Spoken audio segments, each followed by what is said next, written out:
know, like I said, I just had no idea what to expect, so I'm really happy with it. So this mic should be live. If not, it'll be this one. Testing, testing. 1, 2, 3. Let's see, I'll go look and I'll put the video back up here.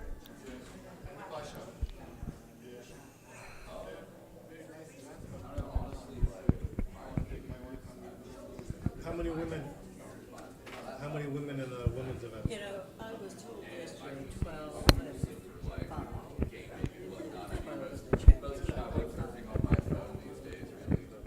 Didn't get on account this morning. They've changed.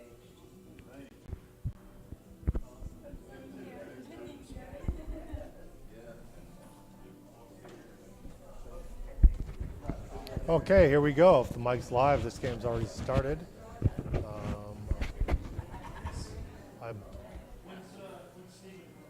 We got Kit Woolsey against, am I live? You are. Sound yes. on? Okay, against Jacob Atie, good, strong Panamanian player. Relatively new to live tournaments, but got to make the trip up from Panama, but plays in several online leagues quite well. He's there on the top. 5-2. Nice little attack structure. Kit's got 3 back, 1 in the air. Let's see what happens. Ooh, comes in with a 3. He's going to find his 6. Probably too risky to jump out from the back. From 24-18. Jumps out with the front, only playing with 1 blot. Not quite enough to cube yet. He'd love to cover that 4-point this roll. He does not cover the 4-point. Gets close. What to do? Several things. Unstacking is always good. You could always do a 13-8 right here with the 5. I think you'll enjoy this more. As long as you have the experience, which is something you guys have, so we have. And then probably the 6. Bring it around the guy from the back. Oh, it brings that one all the way. Okay, that's okay. That looks pretty reasonable as well. I'm a big 8-point fan in general, so I'm pretty biased towards making the 8, and sometimes I don't like breaking it until necessary, so I might have made slightly the other play. Kit can't hit the other block, but he does a slash attack there. Wanted to hit the block. 5-2. Pops in, and not really good 2, so probably lift. So now his 8-point is given up. He's not going to remake it, but Kit, this is a swing and a miss here, 5-4. You might see him lash out. 4 is not good. He really wants to prevent Jacob from making his 4-point. And the best way to do that would be to lash out onto the ace point here. But then you'd have to bring the 4 down, which is ugly. So he just moves it all the way. Okay. Now he's going to be thinking about a cube for sure. And against Kit Woolsey, I would just ship it here, just on feel.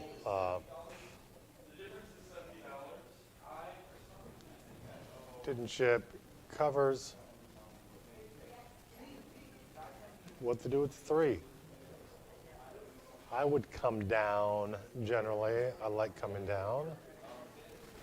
Oh, I guess he's considering making the 3-point instead of the 4. Ooh, no.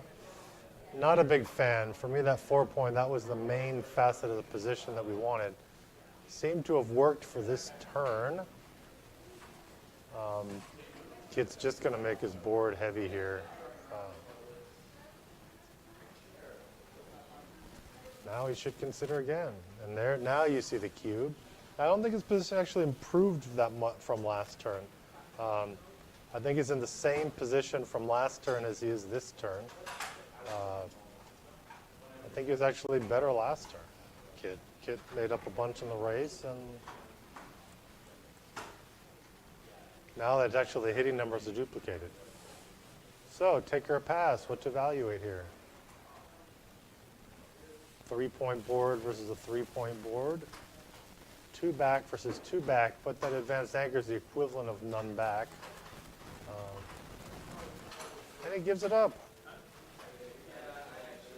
So it's actually probably close. I think that was probably close to the take-pass borderline there. I think I might have taken. Didn't have complete time to run through everything.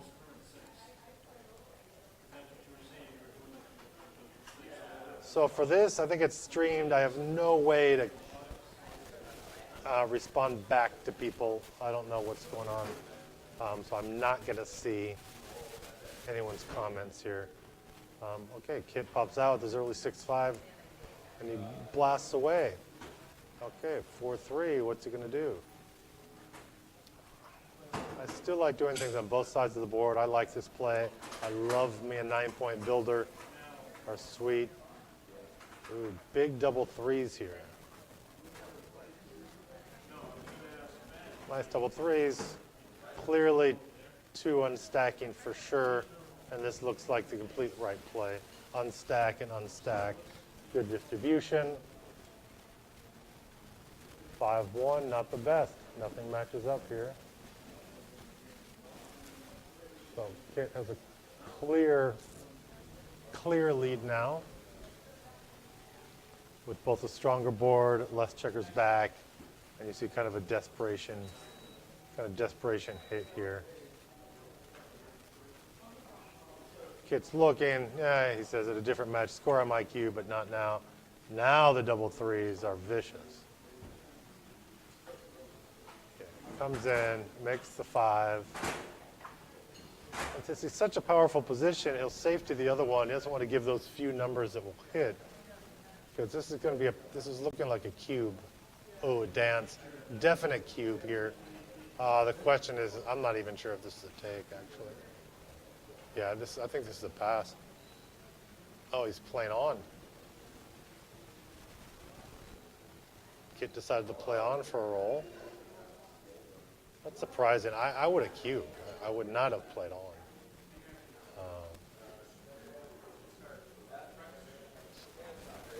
That was clearly a double. But 10 are in the zone, so it could have everything for a play on. I'd have to look at those numbers. I was definitely just cubing that. Okay, there's 2 checkers on the bar. They're stacked up there, hard to see, but we know there's 2 on the bar. 2-5 comes in with 1. I guess Kit still decides to play on. 6-4. He's going to hit and bring another one down into the zone, or is he going to do double tiger here and slash 6-2? No, he unstacks, brings another one down into the zone. He knows if the blots hit on the ace, he can just cube. 4-3 doesn't come in. Now clearly a play on. Ooh, double 5s, nice strong number. He's going to hit 1. He's going to cover on the ace.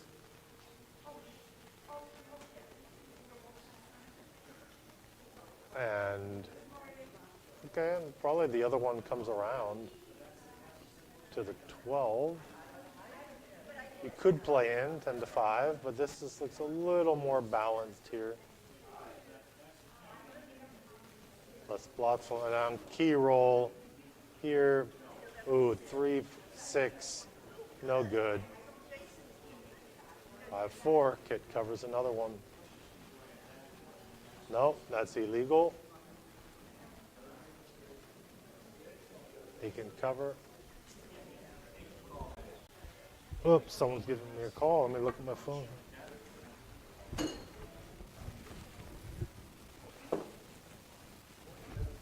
Okay.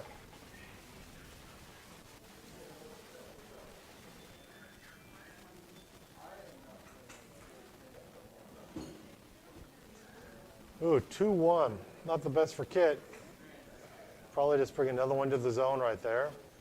10-7. Jacob really looking for a deuce to be able to hold out and not lose G here. Start his battle. Does not get it. Another 3-6, the worst roll in backgammon. 6-3, this is a whack, and he'll bring another one into the zone. Right there, another cover. Cover with the 6.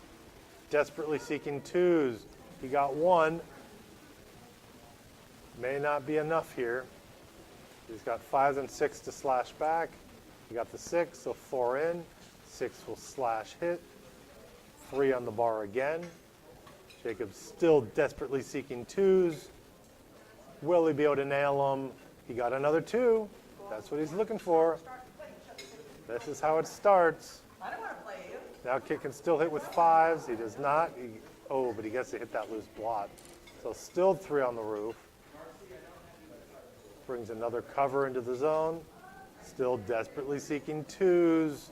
This is a key, really anchor. Ooh, and there it is, the big anchor. Now he's in the game till almost the end. People always say in the game to the end when you have the ace point anchor. Now with the deuce, that's why I said into the game almost to the end. Big double 6s. There's plenty of time for just a pseudo blitz for Kit to just come around now. Although the other 2 was very beneficial. Here's the 5-4. Kit comes around. If Jake gives another 2, he can start building his board. You say, oh, there it is. Now he comes down. I like 8-3. I love the 3-point in almost all positions when I'm playing back. I think he can't win if he doesn't hit. He can't really save if he doesn't hit. So I would immediately start trying to make my board. But they could very well be right, just playing on the outside as well. 6-4, can't really make a point, might need to run. But there he is, he slots both, probably right. Ooh, double 5s is not a shot. Comes in, he's gonna clear the 5. Jake is gonna have to keep making a point in slot 1. That's a big number, it's gonna have to do both out.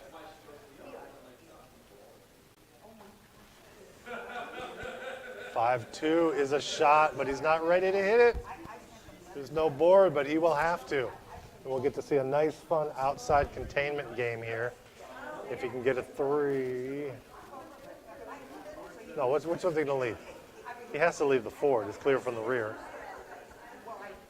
Yeah, there he is, looking for a 4 or a 3-1. 13 numbers to hit. Does he get it? 2-1, not enough. He should make the 5 here. And that was a big shot, big miss. 1, oh, look at that, he rips. I might have not ripped there and just played to the 1 and played balance not to leave a shot again. He could have played 4-3 with the 1. And then I believe nothing would leave a shot next turn. Now the 2s will leave a shot still. The only 2 that Kit has right now is 3-1. And now, Jacob's building his board. Now he's in prime containment situation now. Now Kit will see the 1. He does play it now. He does play that 1 now to save those shots. There he is, building the prime from the outside, completely correct. At this point, he knows he needs to hit to win. There's a 3, I would just slot the back of the prime.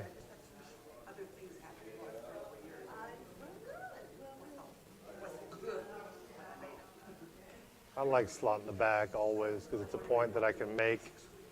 Yeah, that's what I like.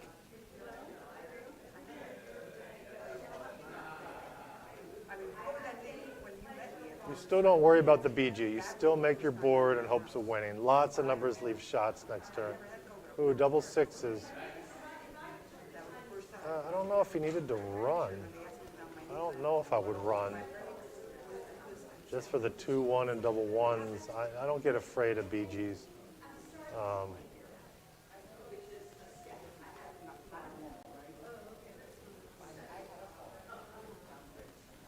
That's fine, and I would have stayed. 3-1 is no shot.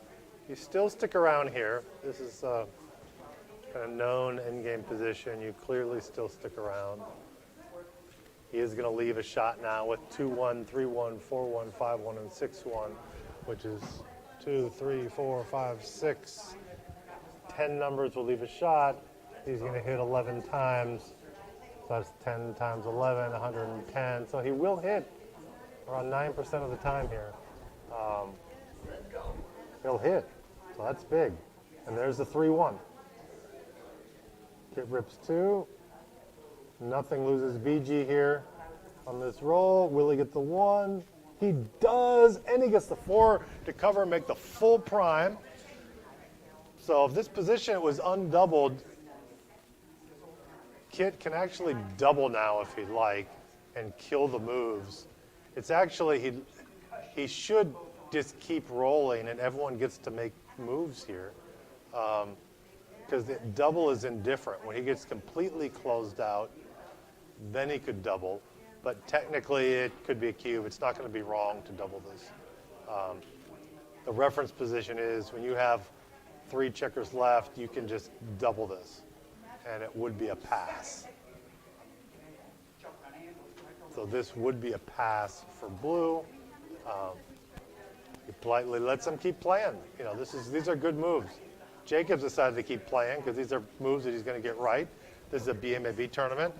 The PR has no impact on, as far as the game, on who wins, but he's trying to play well to show that he's got game, and he gets extra moves in here, and so this is good.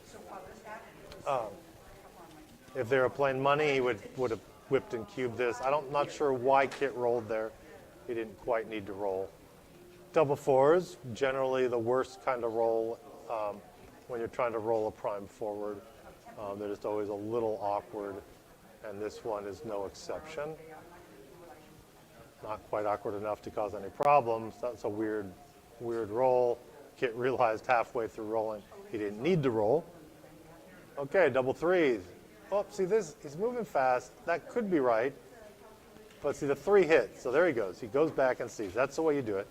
Then he can pick his last 3. Might not be the same thing. And it probably won't. He'll probably just come into the 6.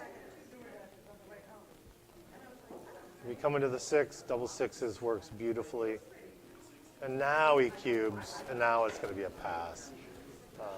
He still could have waited a few more rolls as well. I guess technically it was right for Kit to wait before, and he could have waited here just as well.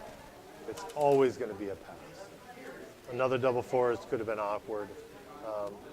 It's not going to be a mistake by Kit to cube there. But hell, I think PR-wise, if it's really close, he'd actually get credit for cube decisions on each roll. That's one of the big things about PR is you can't really have it both ways. I mean, if you're trying to play for PR, you got to know all the subtleties on how this game works and play to the lowest PR. Some people say that's, it's not right, but if PR is God, then, you go with it and you can play to the lowest PR. Or else we also accept that there's other ways to play and win that don't involve PR. Okay, double 3s after a 5-3. This is clear. It's up and down. Correct, up and down. 5-4. He does a nice split. Always nice to get a split in there. 6-1. Makes a 7. Kit's hoping to turn this into a mutual holding game. Kind of a lousy 3-2. What to do? You could probably think through it a lot or just go for the simple 13-8.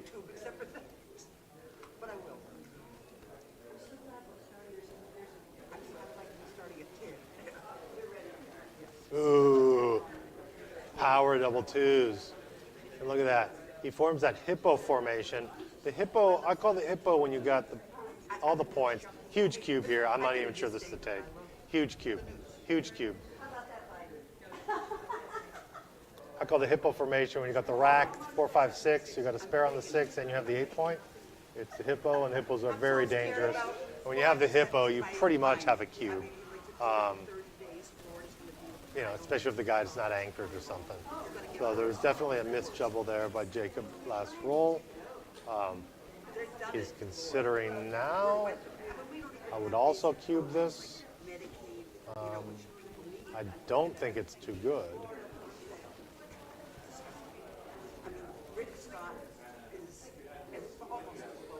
So 5-3, what to do? I think he should have cubed. He didn't. Maybe just break the 10 now. You don't want to leave anything. You don't want to give white a chance to get back into the game if you basically have a good, efficient cube at the time. And again, when he safeties, I'm not even sure Kit, I'm not convinced Kit does a take if he doesn't anchor.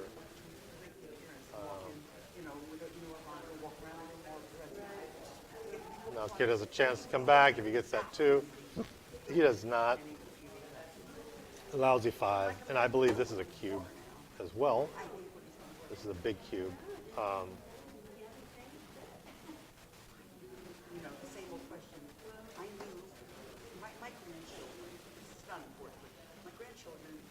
think maybe if someone else watching this with me, I'll whip out my computer.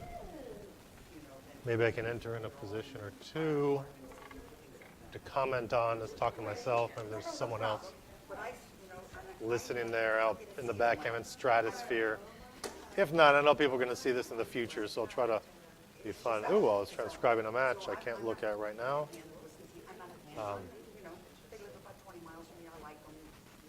Let me try to find the stream on my computer, see if anyone's watching. You know, just like coming down the stairs, I had them all for a birthday or wherever I was doing, and I said, you know, I never once told you I believe this, that, I think this. I'm telling you everything. Kid's probably wondering. I mean, now, I mean, it might be borderline too good now. I mean, the cube, there's definitely a huge window that was missed. But of course, Kit gets a, you know, Kit gets a nice double 2s or something. He's in the game. There's one that maybe non-political, which is better than this. It's almost 30. My grandchildren are almost 30. So yeah, we're here again. This is sunny Florida tournament here. Had a wonderful time this morning. There was a woman at backgammon breakfast. Had a good people. Starting up here is going to be the women's championship. So there's actually a BMAB going on. There's no women participating because there's a great added money event here, a women's event, which I think there's about 17 women participating. And I don't sit there watching sitcoms. I sit there with Good Morning Joe. And it's going to be a nice little tournament. You know, 6 o'clock in the Got ex-world champion Liga Nude in the house.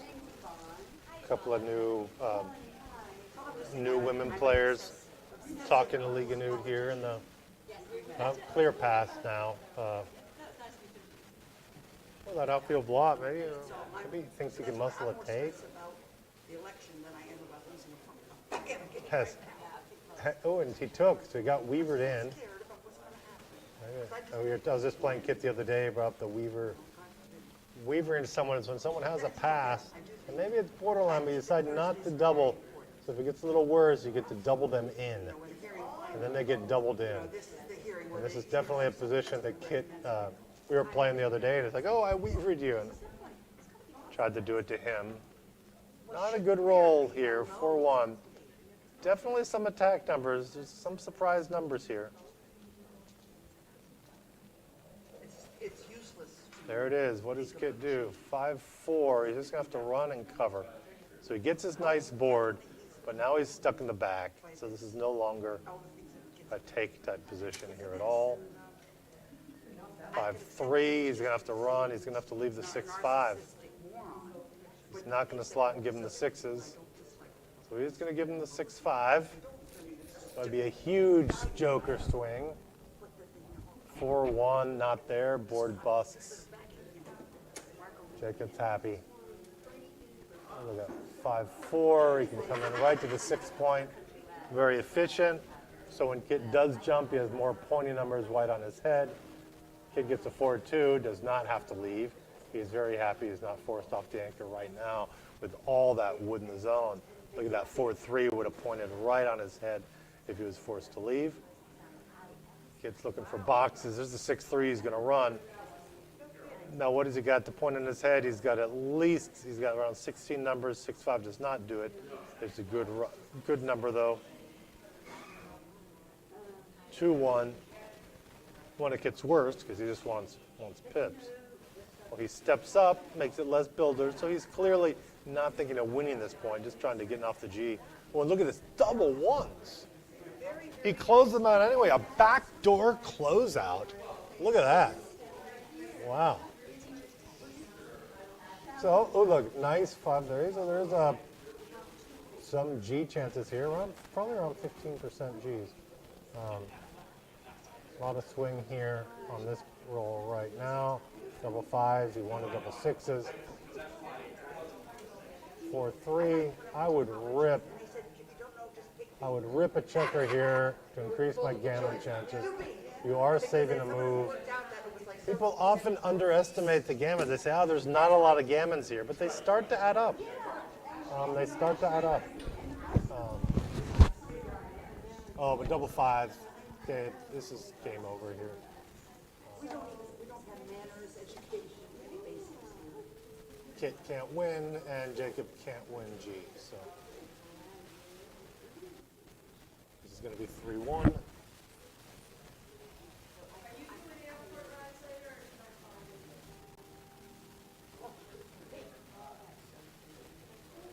Okay, it says we got 15 people watching the stream. Of course, I am one of those people, so you have 14. If someone's out there, if you want to say hi, do a shout out, you can say something. I do have a way now to talk back to anyone that's out there through comments, so you can say hi. And I will say, hit the like button. Just say you're there. I know people will watch it later, I'll see the views, but it gets crazy when I have to talk to myself and ask myself the questions. But we'll follow this through and do this anyway. 3-1, classic reply, come in and slash. Early game, when you hit, it's normally right. You're just gonna keep playing Pong if you can, hit people back and forth. There, Jacob did not hit, but he made one of the points he did. So he made the first point. So that was a goal. Kid quickly follows suit and says, look, I just made a better point. And jumps out. So, ooh, nice 6-4. Look at this. Ooh, and then I'll make my advanced anchor, which is another early goal. So now Kit rolls 4-1, and that's kind of a swing and a miss. Just several plays. Can't make a new point, so he's going to have to try to play strategically in some way. Okay, he steps up, does 3, so there's connectivity there for him to escape checkers. And there is some 3 duplication. Hit from the 10. Ooh, double 6s. Okay, not the best because he's hemmed in, but great for the pips. It definitely puts Jacob in the lead here because it's not a mutual holding game yet. And if it is a mutual holding game, but he's still in the race lead, that person is a favorite anyway. 6-5, he's going to step away from the wood. So I would guess the 5 would make the outside point. But then his 6, he has to play the 2, which would be lousy. So there he goes. Okay, good. Look at this. Nice play. He leaves 2 blots, but he knows that if he comes out and hits, there's a blot in his inner board, so there's no risk. So now he's really trying to do a kind of reverse containment here since he is behind in the race. 6-4 is going to make the 9. Nice. What do we got? We got a nice 84 pips on that side, 124 for white. Oh, not double 4s. This is game over. Oh no, he already cubed. Oh, I guess I missed that cube. Did they not reset it? Yeah, okay. Perfect. It had not been reset between the games. I did not think they were going to cube already.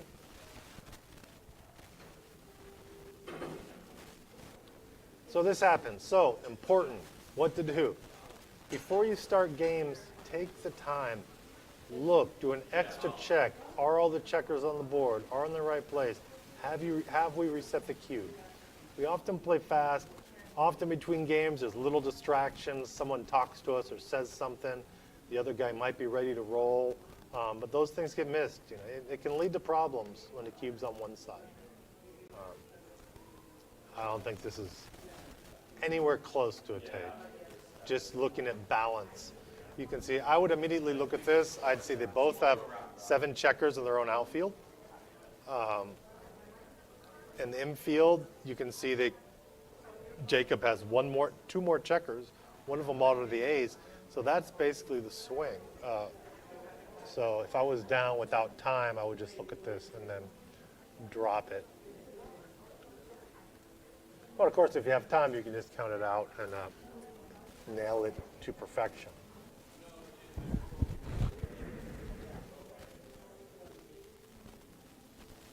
Okay, we're taking a quick break here. I will do the same. All right, one person, Filomeno, says, yo, yo, great to see the game. Well, we're great to have you watching.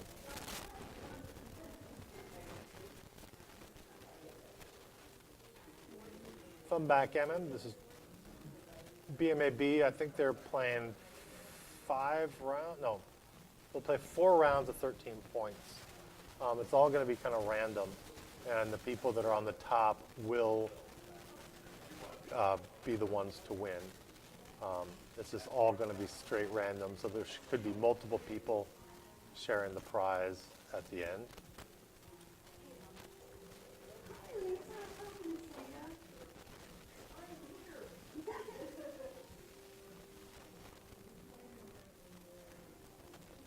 Okay, I'll be right back as well.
Okay, I'm back. So I have a little delay. There's a little spread here from the woman in the back end with a little fruit sticking out for a little breakfast there.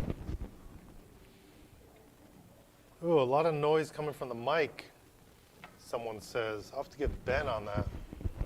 He's kind of busy. Tell him I don't want static on my mic.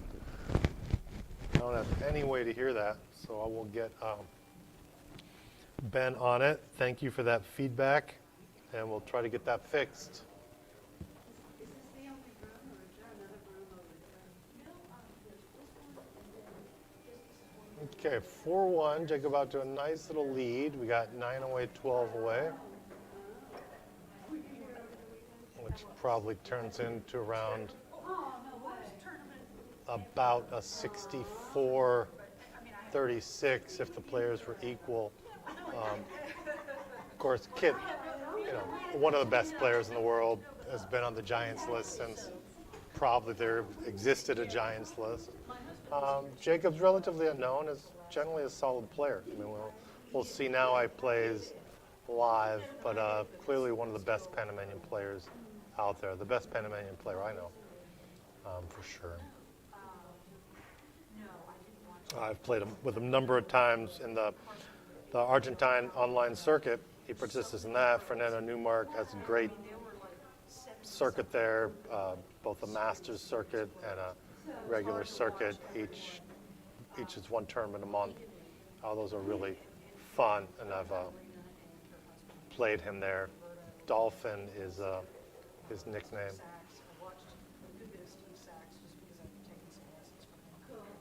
So here we go, 6-1.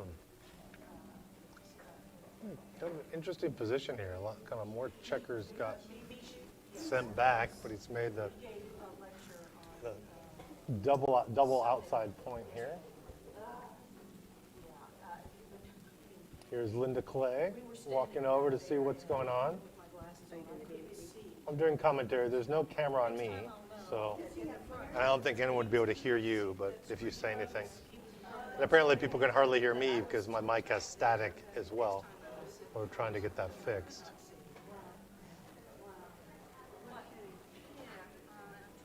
(5-3). Kit was joking about something. It's like, look, another number of points on my head. This is ridiculous. How can you possibly throw more numbers at point on me? Look, I only came in with one checker. This is ridiculous. No, Kit's a good sport. He knows. If anyone knows the odds in the game, it's Kit.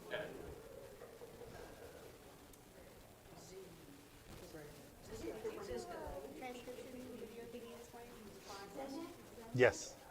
Is it on? No, I don't think they filmed it because of the breakfast. Yeah. I didn't really do the transcription part. What we did is we basically did a walkthrough with the camera, putting it together, putting it on, putting the chip out, did a little hands-on workshop to how to use the Wii Action camera. Had everyone open up the camera, taking out the chip, explaining how to put things together. But you might, know some of and go over some of the settings. But it was a little haphazard, but it was fun because Ben had all the cameras out. So I looked at it as sort of like this hands-on playtime with all the cameras and the screws and everything, the batteries to get it to work. Do you recommend any brand battery over anything else? On the batteries for the Wii Action camera to record, any power juice is fine. I'd recommend this one that's at least 15,000 mega amps or microamps, or whatever they call it, MAH, or because that will definitely last all day. 20,000 is about the same size, slightly heavier, but you can have your phone charged. You can have a phone charger for other people to sit down. It could even go for 2 days if you're not playing a lot. Okay, let's go back to the game. Kit's gotten whacked a lot, his front side position. He has the 4-5-6, great front position, but that's all he has. He's got a blot sitting around. He doesn't have a double anchor game yet, but he does have multiple outfield points. So it should be a little hard for Jacob to bring everything home and around. There's definitely going to be lots of contact going on here. It's a matter of the big rolls. And Kit with that nice anchor, he's not going to get primed himself. And with the anchor, he's not going to get blitzed. So it's fairly complex. It's going to be hard. Jacob needs to get to good rolls. While Kit can just play a little more boldly. It doesn't really matter as much as he's hit.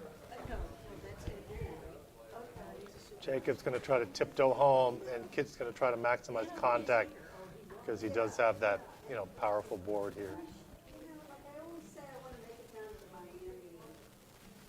There you go, 4-5. That's a nice clearing number. That's not tiptoeing. That's leaping and jumping across the river.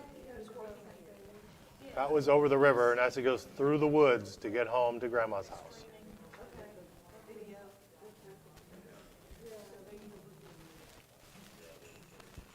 3-2. There it goes. Makes another outside point.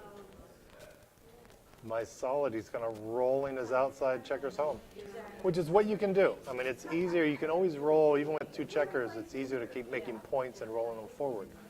With 3, you can also, it's easier to kind of roll forward than if you just had 2 checkers.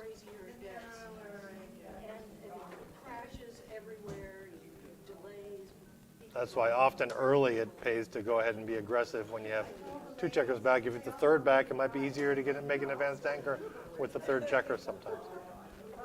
Yeah, that makes a lot of sense. So now Kit's got the beast. He's got that 4-point board ready to attack. But he needs to hit. I'm not sure what he's thinking. There's no way he's going to cube just based on the shot.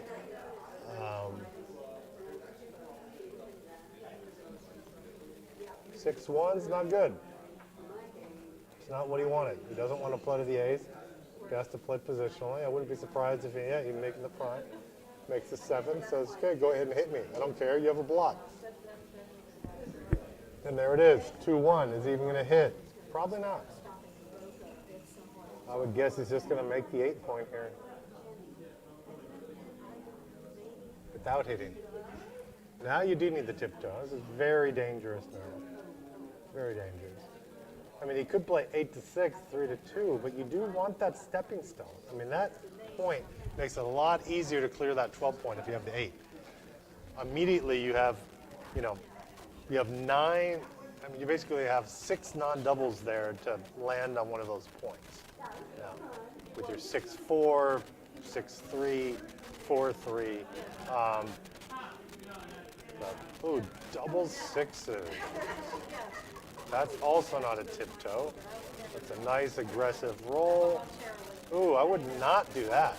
I would have cleared 100%.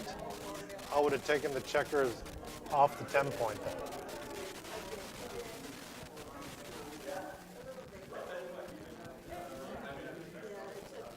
And double 4s, it's contact. He's going to count this up.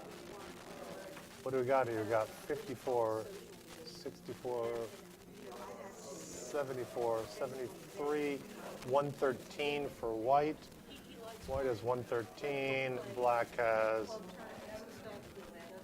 20, 30, 40, 50, 62, 70, 78, 87. So, man, did I say 113 for white? I tried to mark it on my fingers. That's what I can never remember, to 87. If that's the case, it should be a cube, but it's not easy to clear. Kid kind of snaps takes. That the two-handed take often means by some of these old school players saying, "Oh, I didn't think that was a cube." So that could be gaming. He could just be saying, "Oh, I really wanted this." So people reach out with two checkers. I don't think they actually do that on purpose, but I've seen it in lots of old school players, the two-handed take. Oh, look at this. Immediately has to leave a shot. So it's going to immediately pay off with the 2. It'd be a horrible swing. 6-5 is not. He's going to make the 2-point. And Jacob's in a good position now to kind of safety up, having cleared the furthest most point. 4-1, not the best, but he can bring both checkers in. He should bring both checkers to the 6. 100%. Bring both checkers into the 6. Start clearing. You're not going to out-time Kit at this point. Kit has plenty of time. And I just clear from the rear. this is not more flexible. Yeah, this is my play. It just kind of looks right, feels right, sounds right, and if I'm not sure, I'll go for the one that feels right. That odd number of checkers up there, it's no good. You got double sixes, double fives. There's absolutely nothing from there.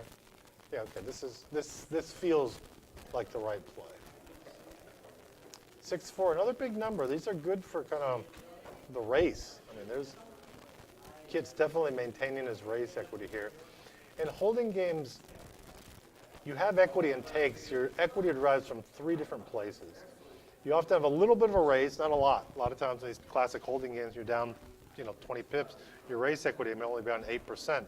But then the contact's the rest. And you have contact from both hitting from the midpoint. That's worth around 8%.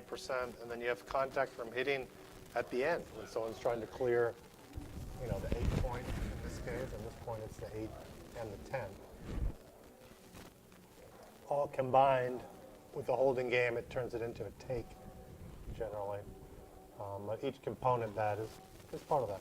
And when one goes up, when someone's race equity goes down a lot, their contact equity has normally gone up a little bit. So there's a little bit of a balanced relationship between all the ways of winning in the holding game.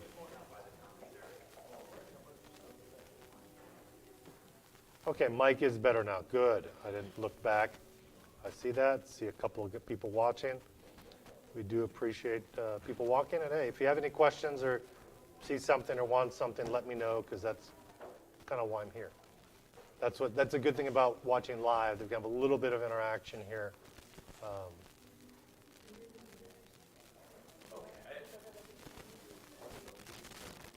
Consider running or staying.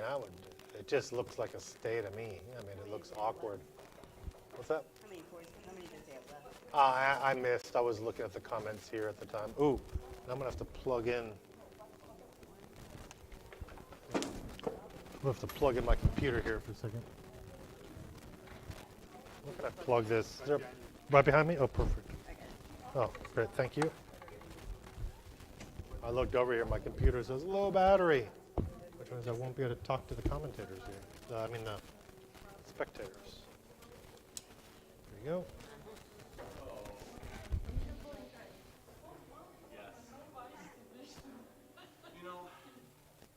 Yeah, he cleared. This is why you stay back. I mean, Kit has nice, solid contact here. Experience of everyone. I know there's 5. I thought there were 4. So I'm just wondering. So Lisa, I have a pretty good idea of your experience. Right? Yeah. Whoa. Was he on green? Marianne, you may be more comfortable in the upper division based on who's in this. Are you okay with moving on? No, I just think that I think you've got a lot more experience than everyone else.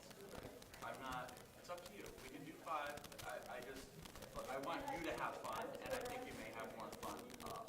Yeah, the thing is, I think everyone else here is closer.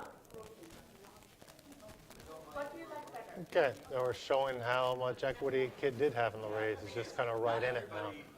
One big cube, of course. Here he goes. Jacob gets the big cube, though. Now he has a speed board. Only rips 1, but he does have a speed board now. Maybe you don't think you're nuts, but you don't want to play competitively. That's okay. I'm going to look at this repeat here with his double 2s from before. When I see it, I think he slightly misplayed the double 2s.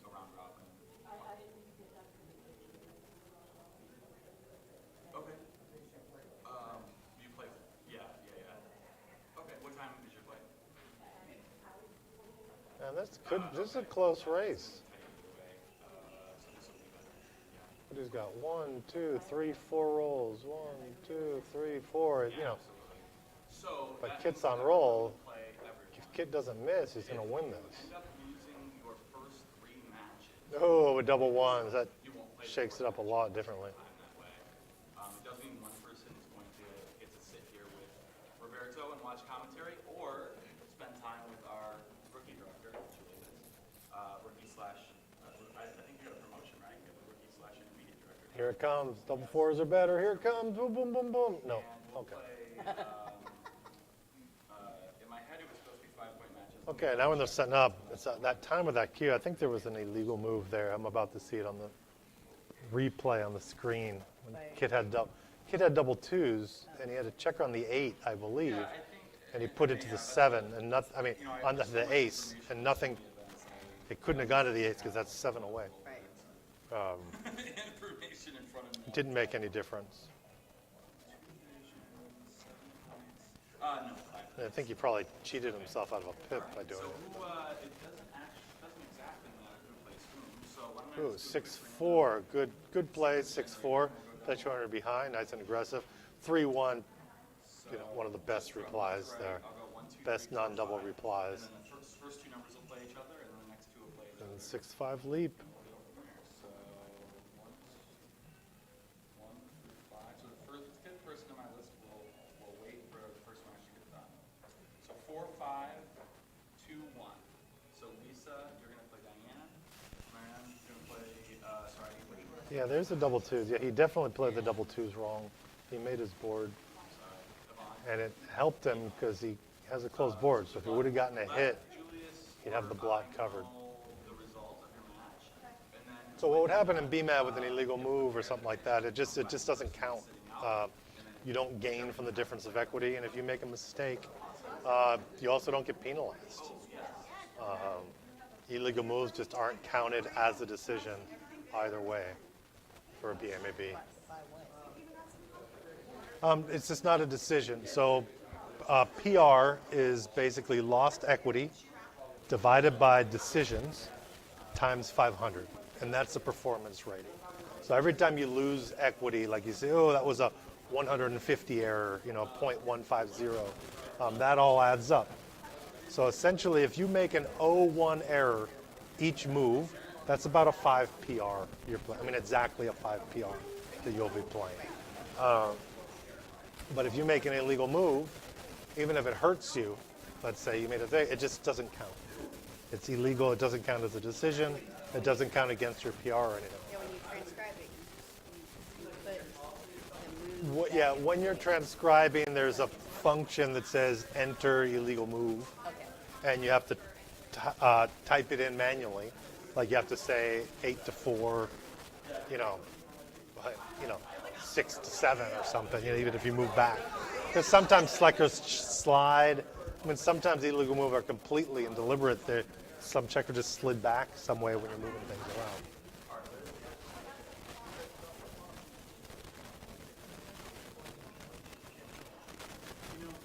Okay, 6-1. There's another hit. Jacob says, I can get used to playing backgammon like this. Just hit the numbers I want, and I'll be indestructible. 2-4. Does Kit want a hit? It's 4 blots. He knows Jacob's game plan is going to be to whack back. So he takes the conservative route, jumps out. The conservative, in this sense, meaning the sensible route. Conservative is not always sensible. Okay, doubles slot take. I'm not sure of this cube. He was past it before, but man, he's got 2 checkers back. He's got that 18 point that's going to be hard to clear. It's just the question of does he win enough gammons to make up for that? And there's a lot of recue potential here. But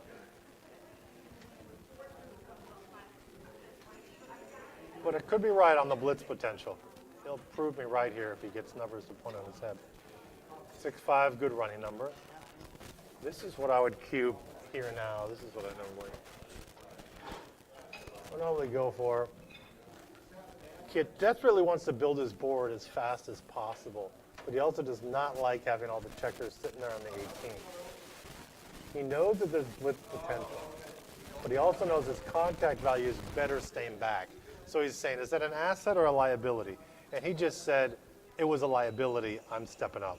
Too dangerous, that contact's not worth it, a better contact in the 18.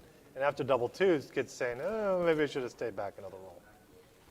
Because right now, Kit is just trying to, I don't know. I mean, he's way behind in the race. He doesn't have race chances. I guess he has some contact value still. Should be fairly easy to clean this up, though. Although that checker does not do it. Oh, that's Kit's roll. Okay, here we go. There it is, another double twos. Easy peasy, lemon squeezy. He's ahead by so much in the race. Yeah, I would definitely do this play. I would not bring the other two in because he's not desperate. Just makes it a little easier to clear. He's way ahead. What can get Kid here? 46, 47, 55, 115, 109 for Kit. Kit has 109. The other guy has, what's that, 44, 46, 70, 80. So 109. So now it's 105 versus 80. It's more than a couple of doubles away.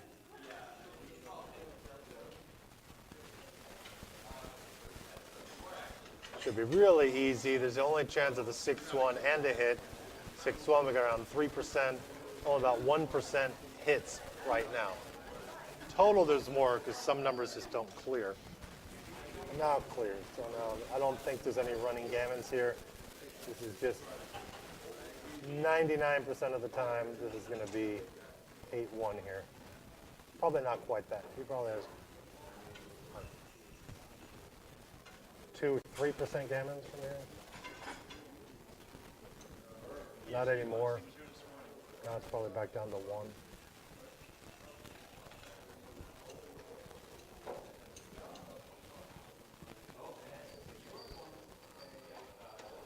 Yeah, it's this easy. Jacob's probably saying to himself, why didn't I do the super jackpot if I can just win like this? This is just easy. This is where I can get sneaky. A couple of big doubles here from Kid. I can be, wait a minute, who is going to win? I've definitely blown it with rolls like this before, just kind of lost by just rolling badly. I keep getting ones. Ones keep coming up, and I'm like, how do you get the dice not to roll ones all the time? I use a baffle box a lot, and sometimes I just sit there with my hand, shaking in my hand for a little bit. Like, maybe I want to have one. Getting closer. What's this? 8 against 10. There's that worthless 2. Does nothing. 7 checkers to 10, and just one big double behind you. One big double. And we know we never see big doubles. Look at another lousy 2. This is 2s are worse than the 1s here. He gets boxes and he's requeuing a match. 4-1, no good. We'll still have a redouble though with boxes. Ah, there it is. Big doubles and 2-1, that's it. 4-1, not enough, because he has 5 checkers left. Even if he rolls 2-1, he can nail it. So 8-1. We now have 5 away, 12 away. That's a 7 difference. Off at 12. It should be, I don't know, about 83% for Jacob, if they're equal players. Those numbers basically have, so if the furthest away player has 11 away, then each point that the other opponent have is worth about 5%. So if it was, let's say, 9, if it was 5 away, 11 away, it would be 75%. Each difference of the extra point is worth 5% equity. With 12, it's slightly less than 5, but it's basically like worth 4 and 0.7 or something like that each point. So around that, in the driver's seat. So fast cube here, Kit jumps out to a lead, throws up a fast kind of cube, kind of a bluff cube. I mean, I wasn't looking what's going on. It seems like an easy take. And there's his hit, though.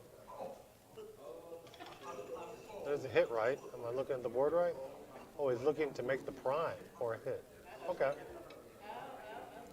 He says, well, if I hit, what to do with the 4? I guess there's a little duplication there. Maybe the prime's right. Look at this. He's a primer. That's a tough play. That's a tough play. I think I probably would have hit and then figured out what to do. I would have seen the priming play. Now, if I hadn't doubled yet, maybe I would have done the priming play. After cubing, I would have whacked. So we'll see. This is an awkward. Oh, I'm sorry. I thought it was Jacob's roll. Oh, double 2's great number. Steps up, makes the point, and then just skedaddles. And now he's like, I get to play this, and I was cubed. This is that roll just turned it around and turned it into a game that, without a huge swing, gets swung. And how did this get this way? And that was the difference with that hit. Not sure about that play. Eventually I'll see it. Note to self, look at it. Now, if anyone wants to see this match and get it, this is a BMAB tournament. So what will happen with BMAB is in about a week it will be all complete. Since the BMAB is the day after tournament, there's not going to be a huge rush because everyone's going to be home anyway for the transcriptions. But all the transcriptions from the BMAB website, you can download all the match files. So it's a great website to play around. You can click on the different players, have their ranking. You can click, and you can get access to all the matches. So if you are watching this a week from now, if it's mid-October or whatever, and you're watching this, you can download the XG file and look at it, and you can see when he moves, if they're making the mistakes, watching live, watch my commentary, see what I was wrong when I shout things out, what the other people do. I really like doing that because I like commentating on the fly now, but just as we enter in positions, when you have it on XG, you have everything. You can see exactly what everyone's thinking.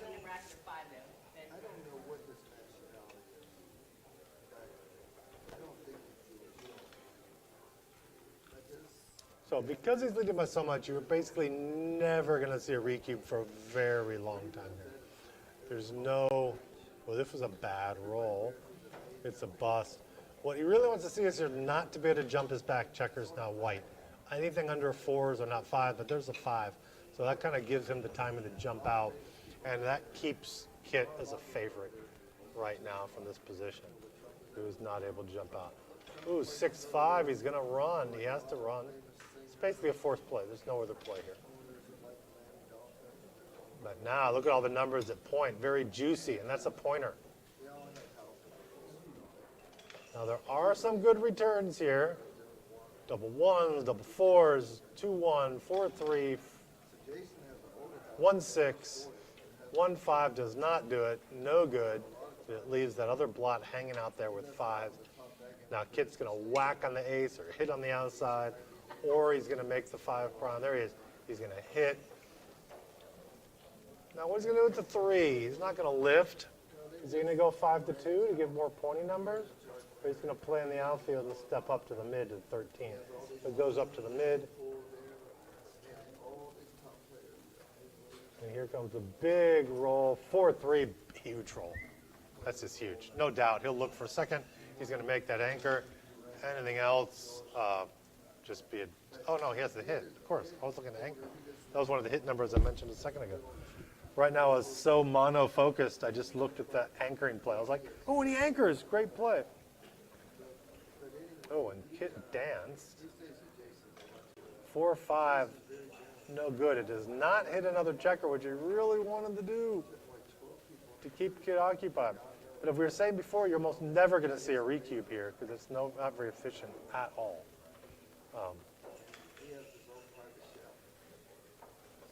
It's really hard. Kit can just kind of scoop it up and re-whip and win the match. And this is tough to get home. The 1s and 6s are duped, so it reduces the numbers. Only, 6-1, double 6s and double 1s we're going to hit. And he's still tiptoeing home. He can't hit another checker. This is definitely going to cost him the opportunity to win a G in this game. He had the opportunity to pick up a number of checkers and hasn't been able to. He's going to have one more shot at the 1 here. Does not get it. He gets an 8. He's just going to bring that home. I think the G's are very low here. Well, Kit's probably happy to dance now. 6-4 is going to rip 2. Could get a little rough. There could be shot opportunity here coming up. On this roll, there could be numbers of these shots. There it is, double 5. Now the G's just skyrocketed. Now we know the G's are heavy. Oh, now a little bit of contact with the 3. Probably just bring it down. There you go. Give him more numbers to make that 4-point. He's still going to try to save. It's not hopeless to save here. A 1, 2, 3, 4. He's hoping for 5 rolls he can get around. There's a 6-4. Oh, he makes the point. He's saying he has to do it. I might have ran. Well, of course, the double 4s, he's kind of happy he made the point because now he does need to hit to be able to save. There's going to be a big time G. You can see how he could have saved. He wasted a few pips making that 4-point. But often it's just better to play to win. You're playing to get the hit. If you can get the hit and win, you know, it's a lot better than just trying to save G. A win is worth a lot more than saving G. Normally twice as much. And here, you know, probably less. You know, a G, if he loses, he's down, you know, 10-1. If he loses G, it's 12-1. So it's not that big of a difference. But here he will pop out with a 6. He definitely doesn't want the BG to lose the match. I think he could have saved at one point. 6-3. Ooh, and there we go. 3 away. Oh, he got the G. Yeah, that's right. So 1 away, 12 away. It's around 2.5% equity for Kit here. Of course, Kit is the stronger player, so if you adjust, he may be up to 4% chances to win. A massive swing, yeah. We won the opening roll.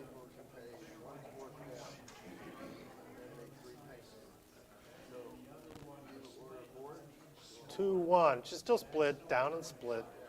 Nothing crazy. So normally I make a point, you just split in the face of the point. Except when they make the 2-point with the 6-4, then you don't want to play inside. I call that like the alligator bite. You don't want to step inside where the teeth are because they're set up for a blitz and they're going to just attack you when they can. Kid's going to attack anyway, but this is, this is not DMP. The kit does have gammon value with the undouble gammon, which is worth around normal, 0.5. So his game's normal. The difference is there's no value on the gammon for the other side, so he can play a little, he can play looser, because he's not a way to lose gammon himself.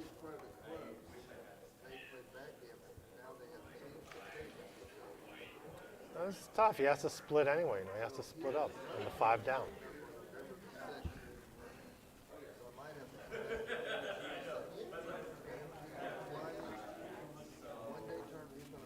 Makes a 5. Everyone likes making the 5-point.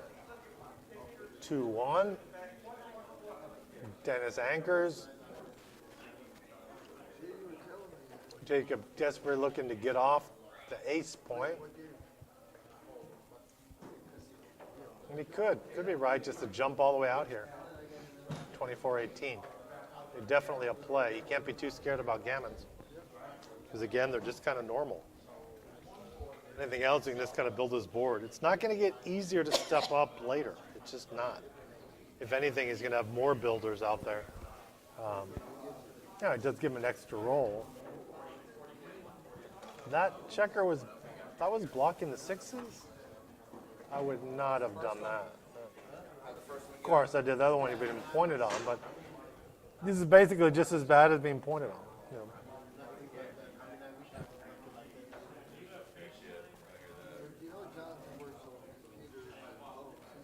2, I think, has to be down as well.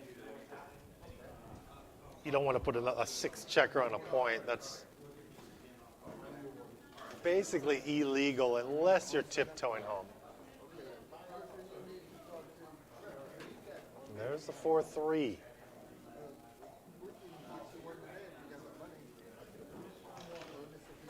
Jumps out. Look at that.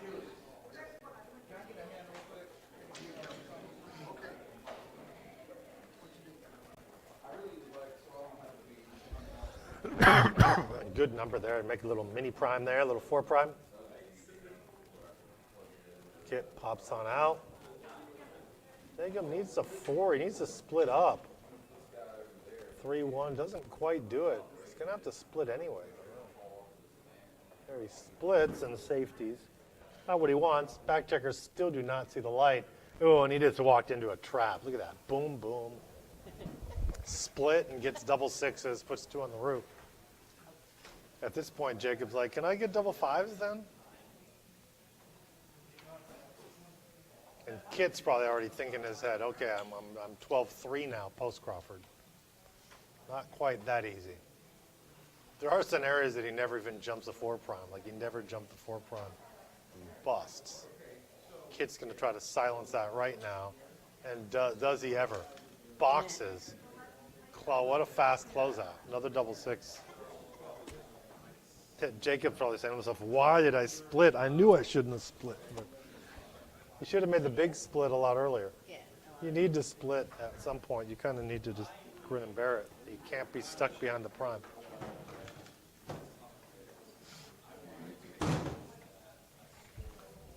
Now, I hear you guys can't see me, but on my sides here is the great Carol Joy Cole. Enjoying a little break. Did I play your match? Yeah, I'm waiting for my next match. You're waiting for your next match. Did you win? No. You lost? Okay. Kieran Davis. Oh, lost to Karen Davis. Ooh. Yes. Two of the titans of women in backgammon going at it, trying to win the board and the added watch and the prestige of winning the women's tournament here. And Karen Davis took Carol Joy Cole out. Oh, and then I'm waiting on the loser of that match. It comes out.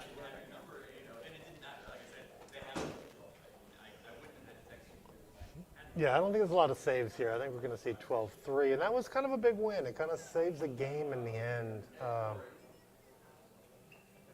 It saves the game.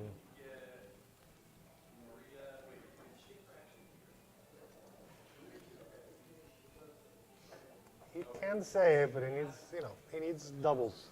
He needs to get multiple crossovers here. Yeah. There's one. That's double 4s. He can get at least 3 crossovers there. 1, 2, 3, and 4. Is that right? That's right, because he has 7. So it's 8 crossovers now. He can save if he brings them all in. Hoping still for some big numbers there. But he's going to have to get 2 crossovers each time here is what he wants. And hopefully big. Ooh, double 4 is going to hurt. Now he's going to need doubles again to save. Definitely needs another doubles. 6-1, not enough. He can still get off with then double 4s or double 3s. He's going to have to hope for a 1. There's no way to save without a 1. When he gets the double 5s, so now he's going to save with everything. If he rolls a 1, he'll save with everything except double 4s. And will Kit roll the 1? He does not. Kit rolls the double 4s and say, I just want to take 2 points. So now at this score, there's a free drop for Jacob. He can pass if he doesn't like the equal sequence.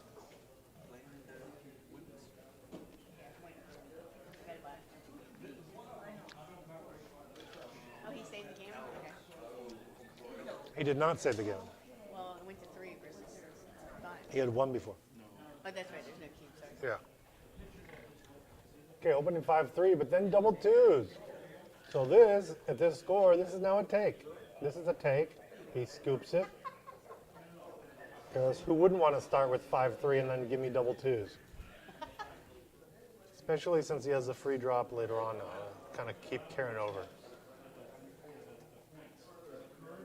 Gets looking for his 2. He's like, I know I need to split, but I want to win a G2, so I'll bring another checker down. And that's what he does. Jacob looking for a nice number to do something. And 5-3, he'll probably make the 3. Again, he wants to split, but now we saw him scared before to split. He's not going to split up now for sure, although it may be the right play to split up. See, when you're trying to save gammon, an advanced anchor is even more important than it normally is, even though you're scared because the other guy's trying to hit you and gammon you and wants to attack you. So those two goals are counterimposed, and it normally is like that battle in the high board of the trailer's board is normally that battle to make the anchor. That's generally the focal point.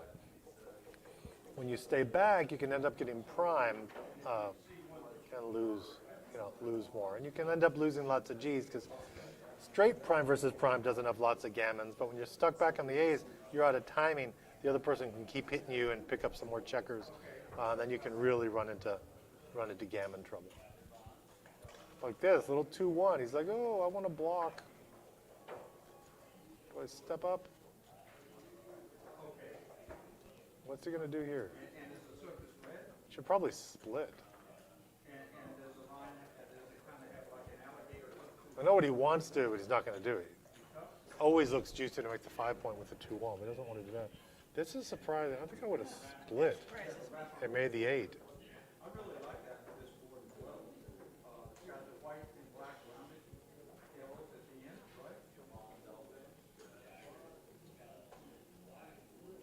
And there he is, big play.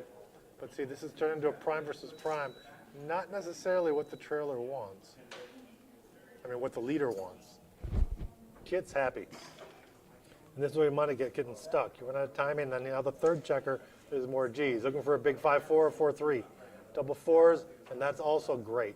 He's going to grab that advanced anchor without thinking probably.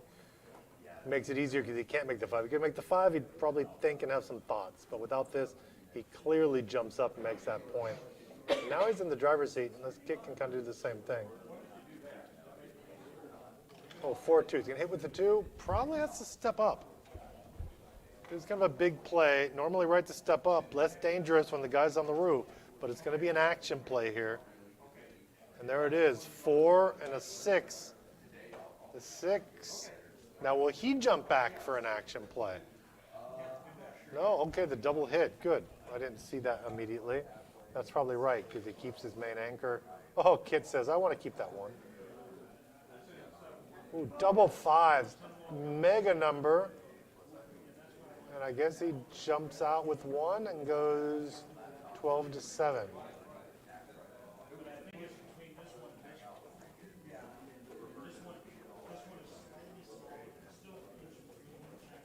A great number. Turns what was an action game into a mutual holding game. They're just discussing that the plays were right, that the 5s were played correctly. Whenever there's doubles, that's normally the point where there's the most amount of mistakes with moving checkers around and shuffling them. Good people move them and move them back, and people forget how many they moved. And, I've seen a lot of transcribed matches, and I would say that well over half the illegal plays are made on doubles.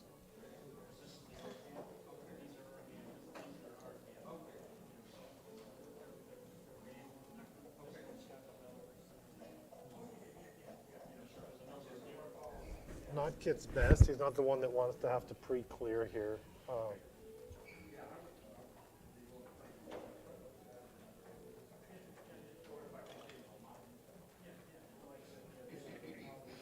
Looking for some big number to run with 1. He covers. Still makes his board better. It's normally right in these games to keep making your board better if you're not. Once you start destroying your board, that's when you start considering taking the risks to jump out, and get hit. Big roll. Oh, 5. See, this is a lousy roll. Very lousy. Does absolutely nothing. And he's going to have to leave a shot. He's going to think, what way doesn't he leave a double shot? Gee, that's breaking the 8. I would never consider. It's not. See, this isn't true. Or the gammon value is high for Kit. It's not, it's gammon go-ish. It's not gammon go per se. You can't live too paranoid of losing G. And this looks basically correct. It's one blot. It was basically a really bad roll. Of course, he gets hit. That's what happens in this game we love. We leave a shot and it gets hit. It's only supposed to happen around 30% of the time, but it definitely feels like it happens around half the time. It's like it's a 50-50 proposition.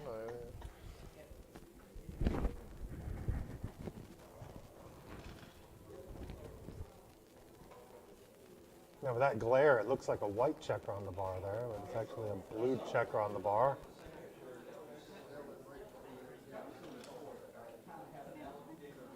It's a double one dance. Kid very happy. He's like, I just want to bring my checkers around now. Just bring them around while you're trying to tread water there on the bar. Oh, and there's this 5-6. So you just have to jump out. Oh, I'd still jump out.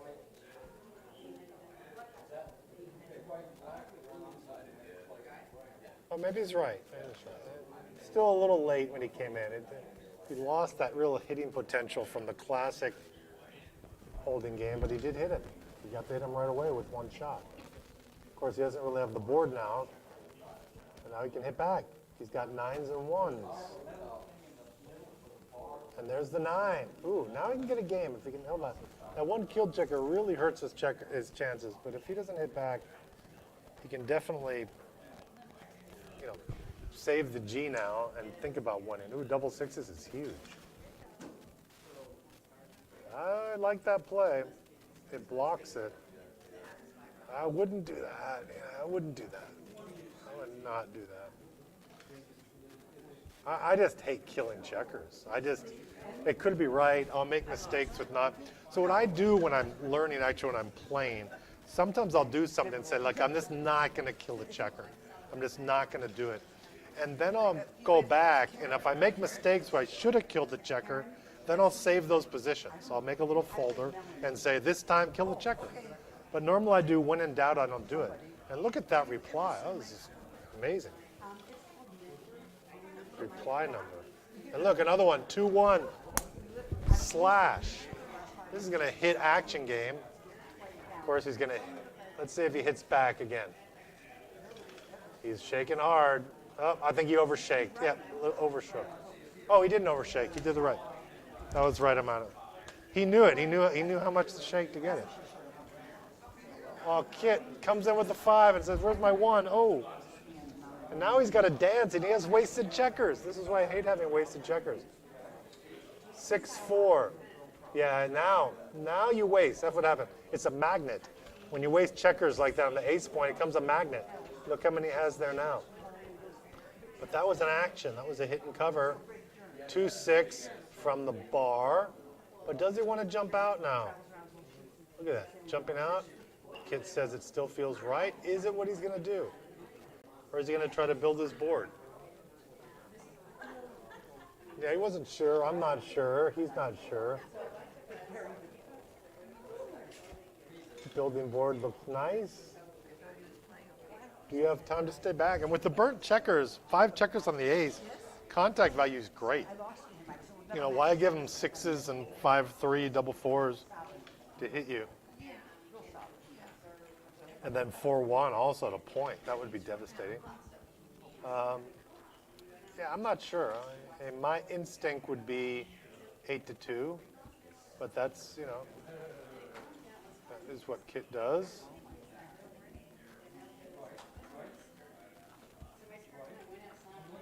$6-4.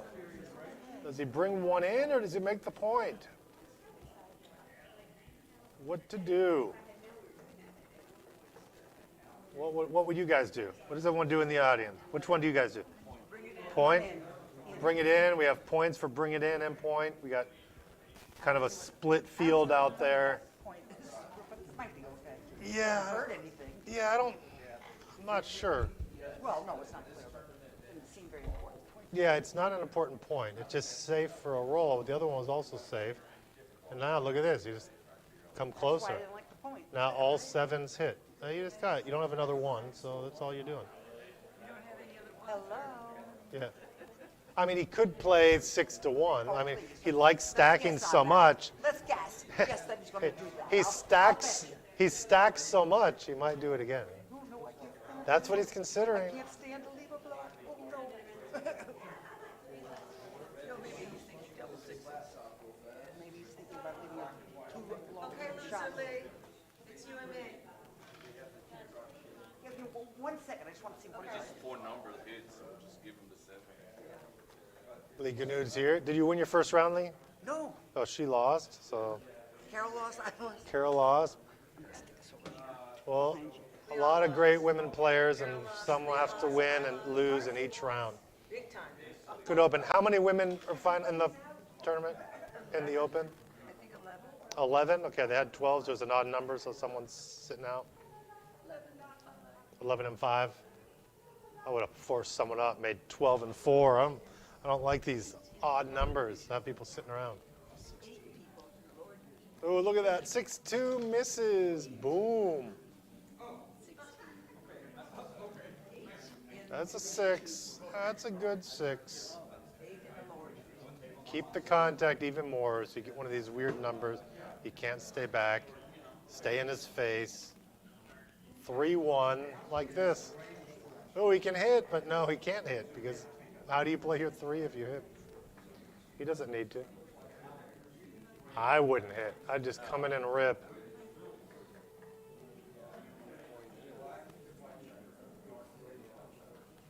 And Kit was like, well, that's why I left it there, just to give you that choice. You can give him a chance to mess up. Oh, the 2. I agree with this 2. Gives them some pointy numbers too. Little 6-1. This is when I say, shake your dice. I don't like when people kind of dip the dice onto the board. I like seeing them fall onto the board. That's why I use the baffle box generally. 3-2. This is going to come from the back. So do you go and then rip? Less flexible, but ripping a checker off. Okay, that's what he went for. I might have gone for the other. 5-3. Oh, he brings it in. I might have saved a roll there. Looks a little awkward, but stick around one more roll. I mean, you could get numbers like 3-1 here, and he can stick. 3-2 clears. And now Kit's got to go with all 6s. 4-2, he can stick around. To the ace, that's kind of a nice little number. Big doubles leave a shot. Again, double 1s. That's the second time in a row he's pointed on with double 1s. Second game, he's going to have these nice little pointers with double 1s.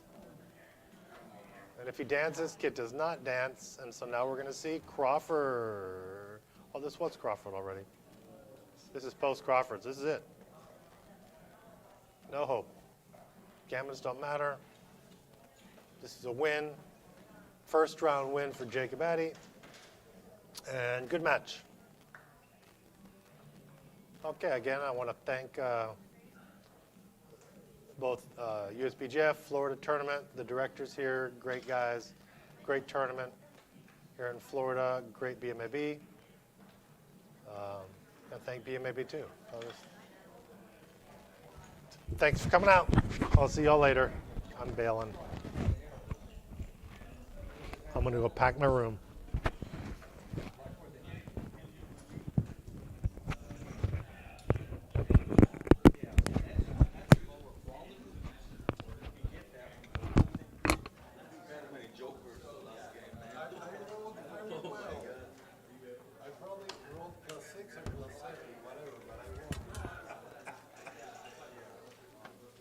Very good. How did I play? Did I play okay?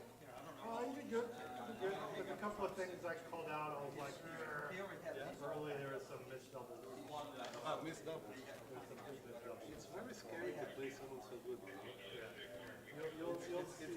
like, There's stuff I know you're probably going to miss doubles. yeah, but it's scary. Yeah, it's like, I'm like, it's scary to play someone like that. You're back a jacket, it's like, oh my God, what do you do? Generally, it's pretty solid. There was a couple of plays I didn't understand. Okay. I'd love to go over it with you. Well, I did the commentary. So I'll find out. You can watch it after you can find it. And see me talk most of the plays. Sometimes I'll distract it. Did I make any blunder? Anything ugly? I can't remember it. There was some. There wasn't. Which But I was what? very lucky. I was, But there was plays that we weren't sure of on both sides. So what I tell people to do is go ahead and watch it. sí. Entonces lo miras, el comentario, tenés la grabación y puedes ver aprender a leer, aprender de voz, aprender la posición del equivoco. A veces va a haber jugador que es natural para todos, igual con Chicago. Y va a haber otros que yo estoy diciendo algo, yo estoy equivocado, yo teniendo la razón. Pero mentalmente estoy muy concentrado. Porque yo estaba jugando como que jugara con XG. O sea, yo no estaba... Pero siempre tienes la presión de que tienes a una persona muy fuerte. Digo, no es uno de los 20 del mundo, no sé, 40 del mundo. O sea, el tipo Es lo mejor evento, el tipo de experiencia que tiene. Claro. Siempre ha estado en los gigantes, era desde que hablamos de los gigantes. No, estoy orgulloso que le gané a ellos. They can show off. Sí, no, No, jugaste muy bien. No sabía mucho decir que vos. ahora, cuando él me dobló, bueno, hay un señor alemán en Panamá, se llama Mark Dovey, él juega para Alemania y nosotros. Pero yo le invité a jugar alguna vez, pero él vive en una playa a 2 horas de la ciudad. Nunca vino a la ciudad, nunca me llama. Pero es alemán, él juega por Alemania en el equipo. Pero él y también está Urso, que yo creo que ya no juega. Él se jubiló en Panamá. Sí, él se jubiló en Panamá, pero él no lo hizo jugar. Sí, yo nunca. Oh, you see, anything is possible if you dream high enough. You gotta dream before you achieve things, you know.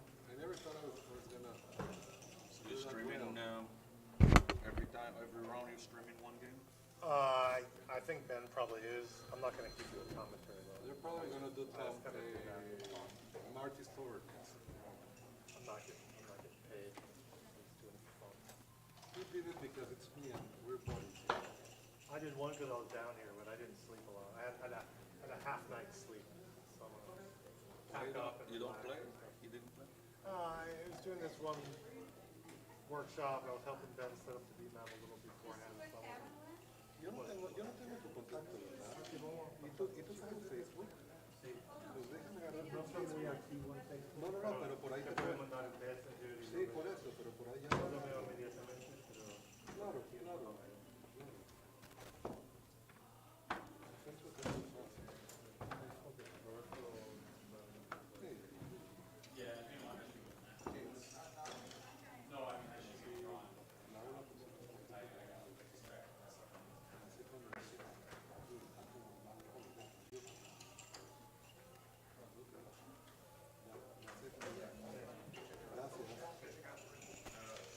Yo juego, ¿sabes con quién juego? Lo que pasa es que hace 2 años yo dije voy a estudiar todo y voy a subir de nivel.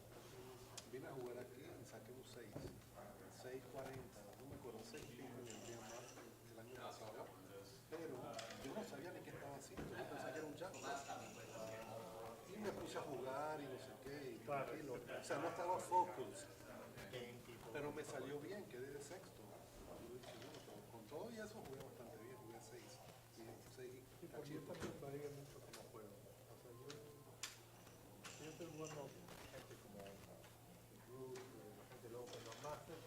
Siempre estoy concentrado, estoy tratando de jugar el mejor sea posible. Entonces voy a contratar ahí, Yo cambio voy a contratar un coach. Yo dije, no me quiero gastar tanto dinero. Lo que hablé con Phil me quería cobrar 150 la hora y me dio con un tipo de Israel que está bien, me ha ocurrido. Le voy a, no, un precio muy bueno, no, un Ian Terry, no sé quién era. Y le escribo al tipo y me dice, no, yo te puedo cobrar 100. Ok, pero no me acuerdo. Y me dice, no, te cobro 100 la hora. Yo, ¿qué me voy a pagar de 100 la hora? Yo no sé jugar, yo quiero un tipo que sea nice. Entonces puse en el panel de notes. I'm looking for a coach. Anybody can give me practice with me for 30 an hour. Me llamó un tipo de Canadá, jugó conmigo 3 veces, pero no era un coach, era un jugador random que era 2.400 en Galaxy. hablé con él 2 veces y dije, no, pero me dijo buenas cosas. Y de repente me escribe un email. Me dice, listen, I'm one of the 50 best players in the world.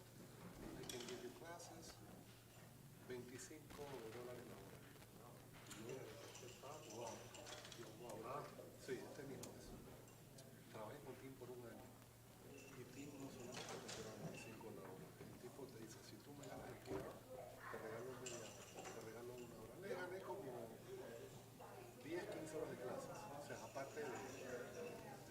Y el tipo es un amor, es un pan de Dios. Ya, jugué como el tipo de año y pico. Hacía una clase por semana. Se habría hecho 30 cosas de clase. Así.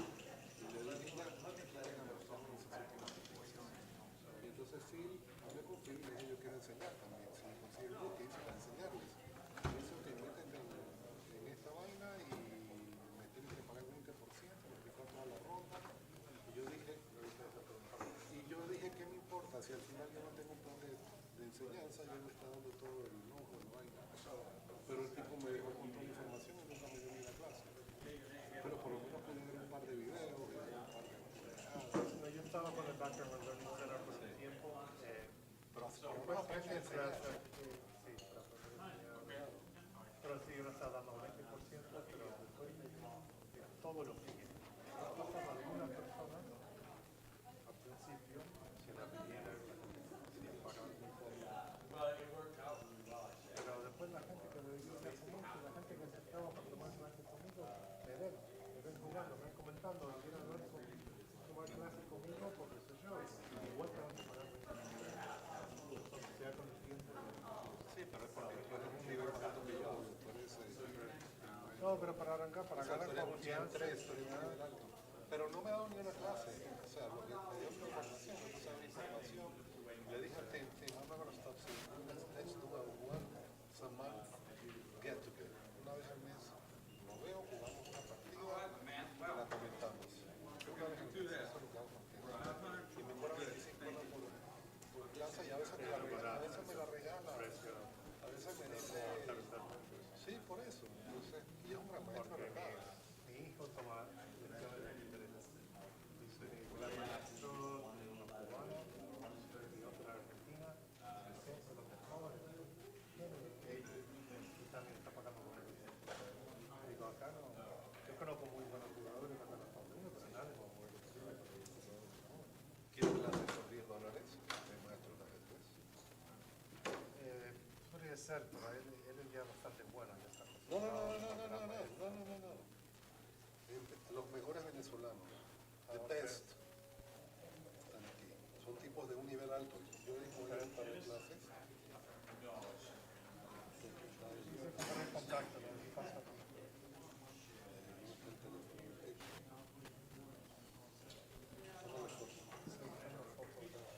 Aquí te dan la clase por $10 y son unos genios. ¿Sabes que son genios? Son buenísimos. A menos que tú me digas que tu hijo tiene un nivel arriba de 2.500, que no lo creo, que es muchacho. Pero si hay un niño abajo de 2.000, $10 la hora y son buenísimos.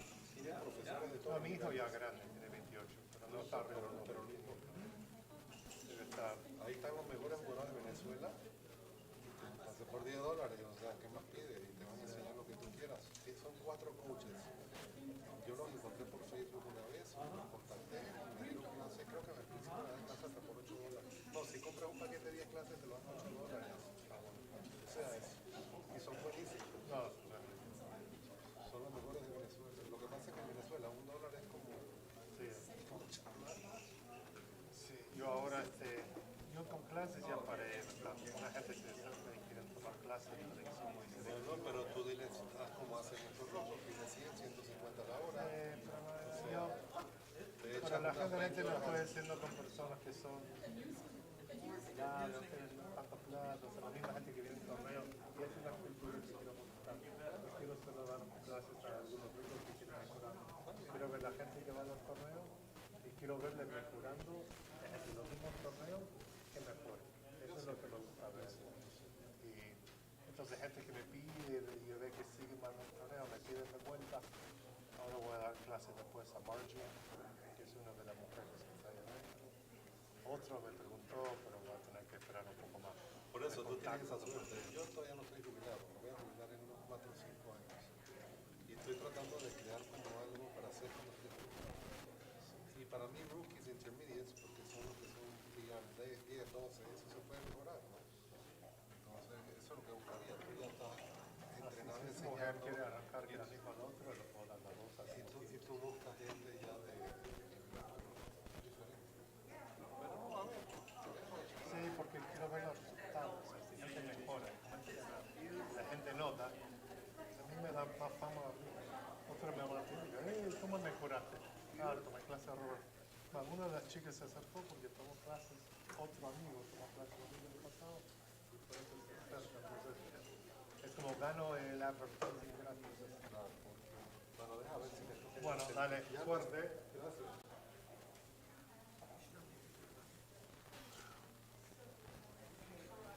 Roberto, how do you get to the YouTube channel?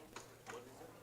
If you go to YouTube and search for USBGF, for me it pops up right away because I'm subscribed. So once you subscribe, whenever something's live,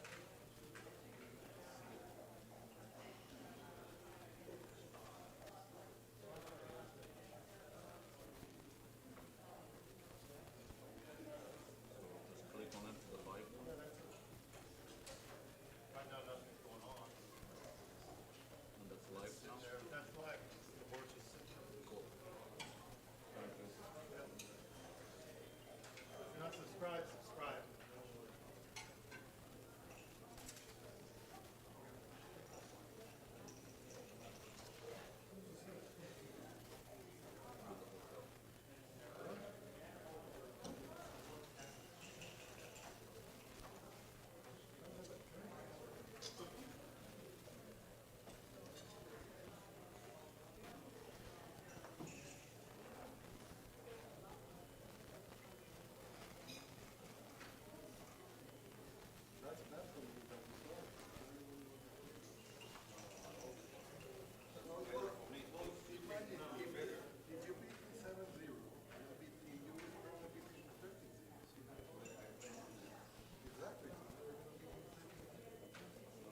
I'm sorry, this is yours.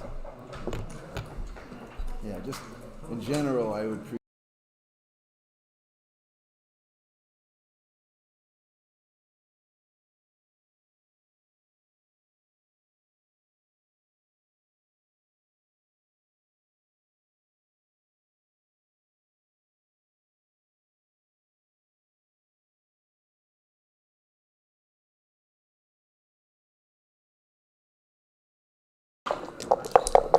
Ben, they said you don't see really good in the camera. Oh, this is on. This is on, isn't it? Huh? Yeah.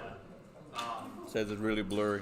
They just need to update their settings. There's a button that changes what quality. I didn't think this. Ben, this we are good to go. I didn't ask you. Okay.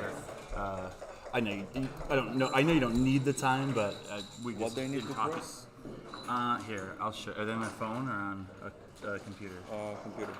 So on the computer, in the video, in the bottom right-hand corner, there's a little cog, like a little settings button. They need to tell it that they want high definition video. It's their internet that's slowing it down and making it worse, not ours. You sure? 100%. Okay. We have 100 meg. Yeah, it's like. Oh, is ours streaming or something? Oh yeah. Oh. Then I better play carefully.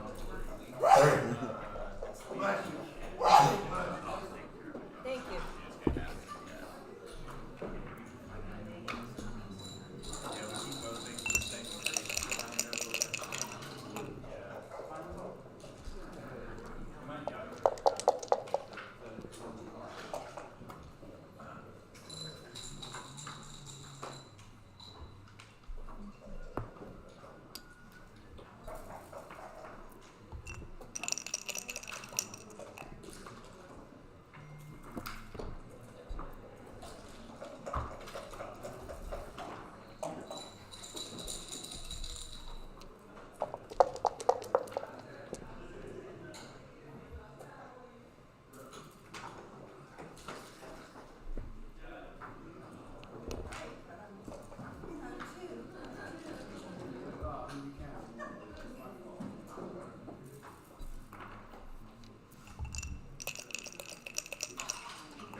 Thank you. whatever this is, adds up to 7 days. It's good here. You leaving? Pretty soon I'll socialize a little bit. Okay, I have great. a job if you interview for a couple hours.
No. I'm sorry, you're right.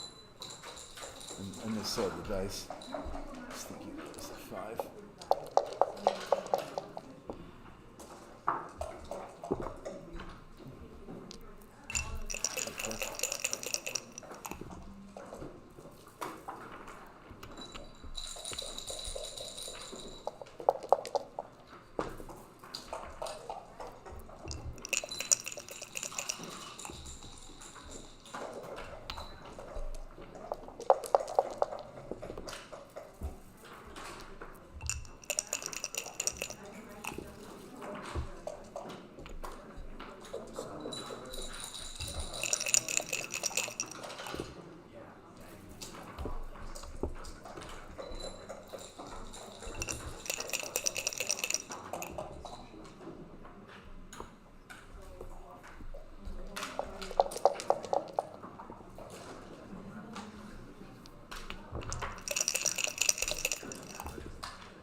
Two of them.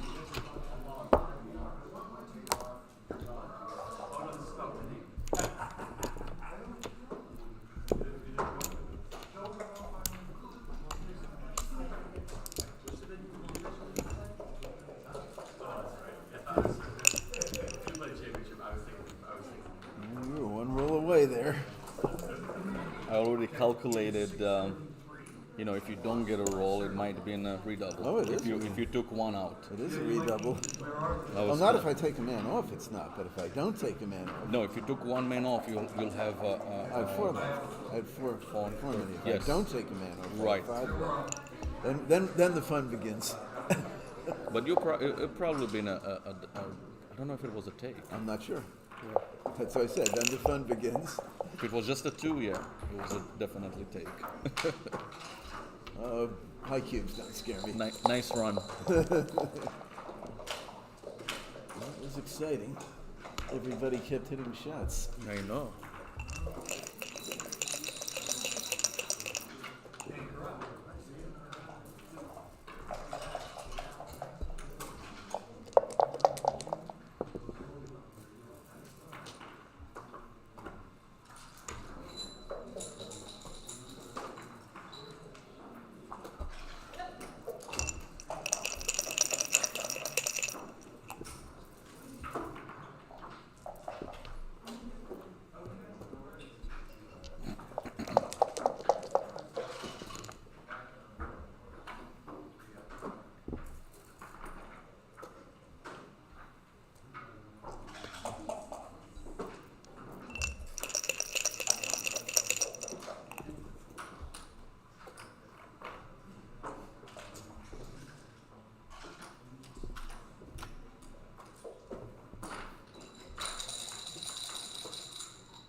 chair. I don't know what happened, but anyway.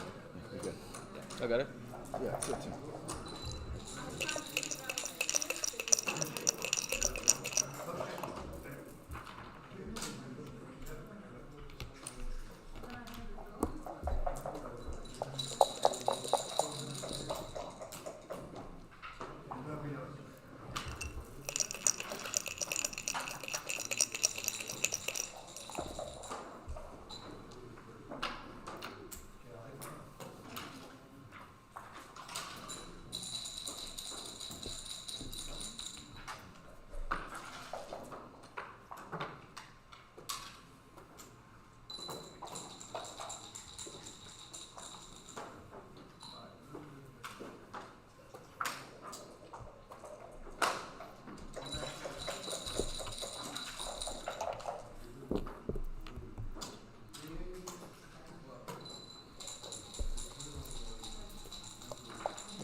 To the one.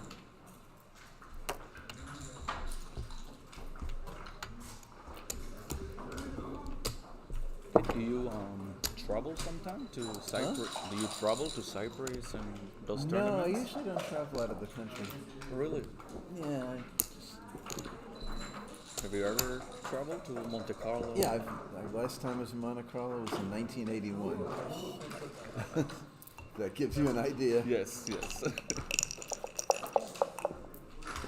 You? Actually going to go this year for the first time. Oh, where do you live? I live here in Fort Lauderdale, Oh, but I'm going to travel in November to Malta, Cyprus, and Turkey. good for you. Yeah, excited.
Well, I know what I do for money. Of course. There's no beaver here. But No beaver. Here.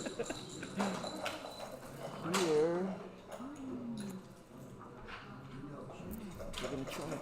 yeah, to take it. I just need points. What'd you say? I just need points. So. Oh yeah, no, your double's fine. I just need points.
figure leaving a 6 will be easier to get in.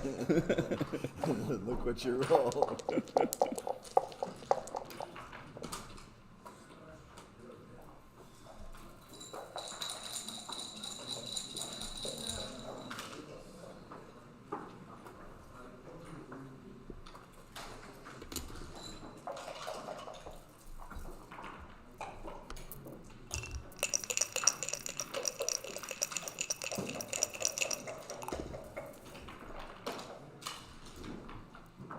A little better.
Still theoretical. All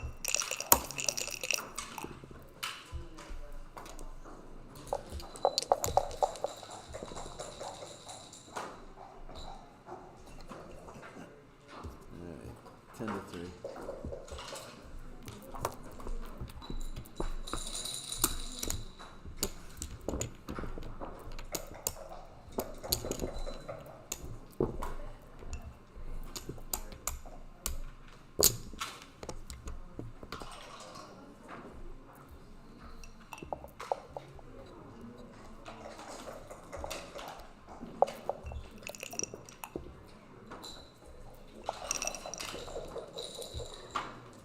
Double? No, I don't. Boy, that should be over. This rate.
let's go, Jacob.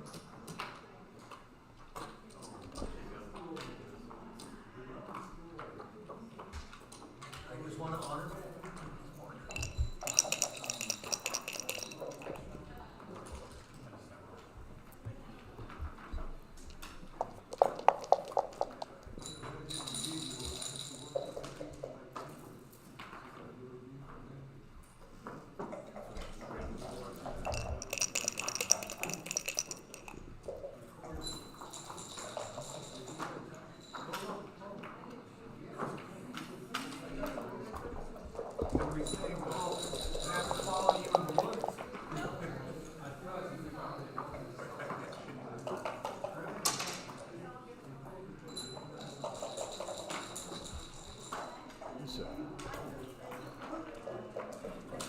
Is that legal? Yep.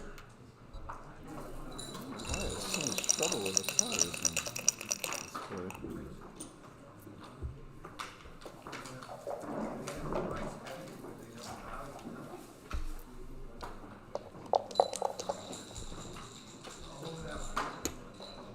That solved it.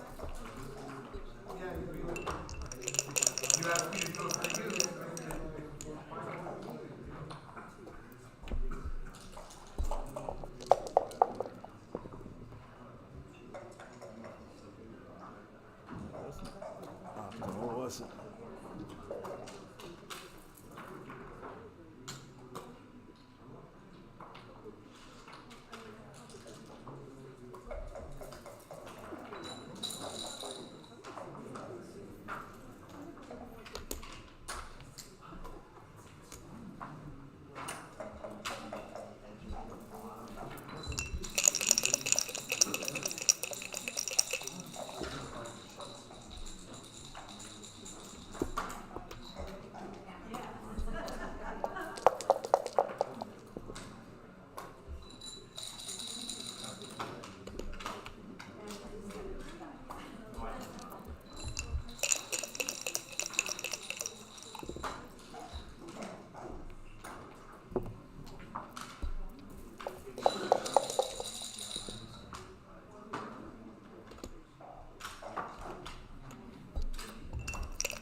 Still not off the gammon.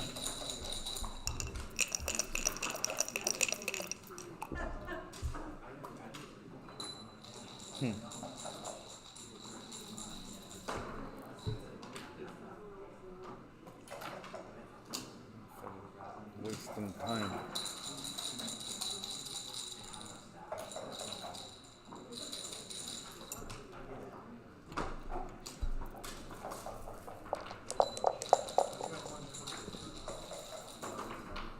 Still not off the gammon. Real boxes in your paper. I know, but I You don't had, roll it. you had to roll it then.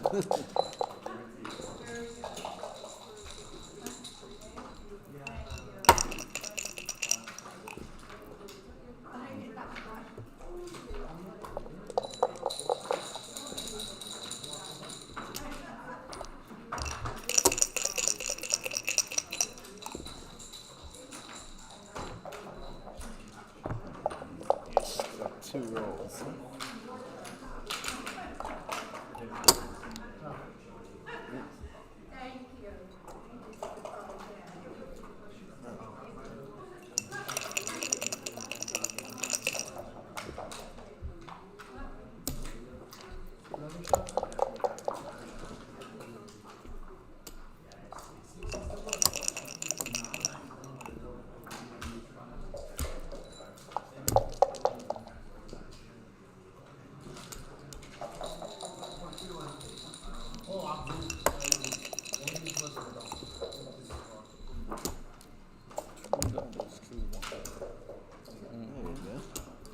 Part 1. No part 2. Alright.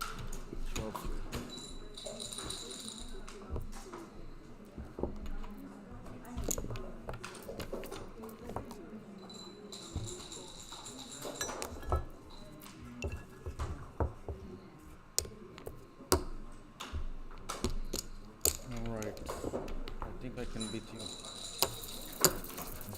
can.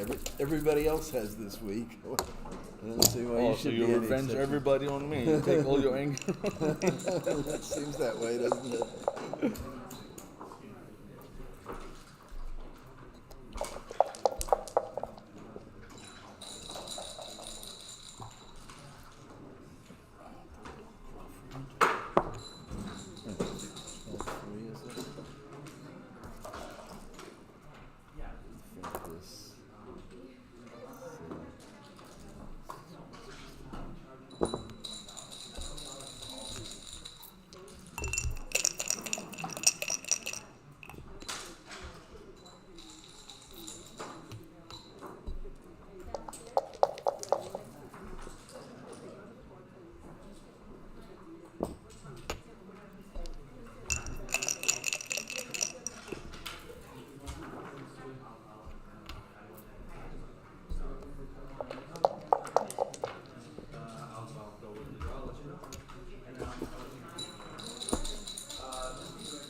You already made that point.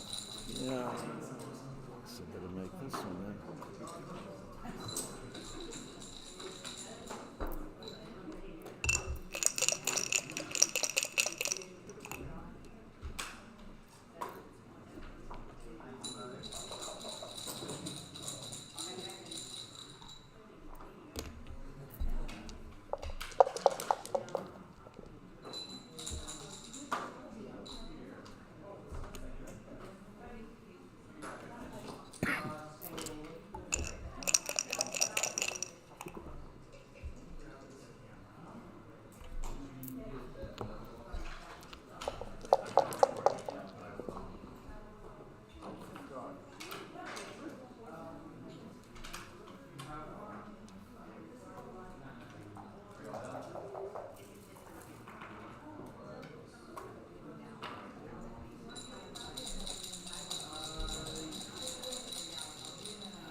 Good game. Thank you very much. One game is just everything. Yes, the 8 cube. I'm not even sure. 4 cube, double. Well, yeah, it's Yeah. 8 point. I'm not sure I even had a redouble. Just had a lot of, it worked, and I just had a lot of potential on that hole.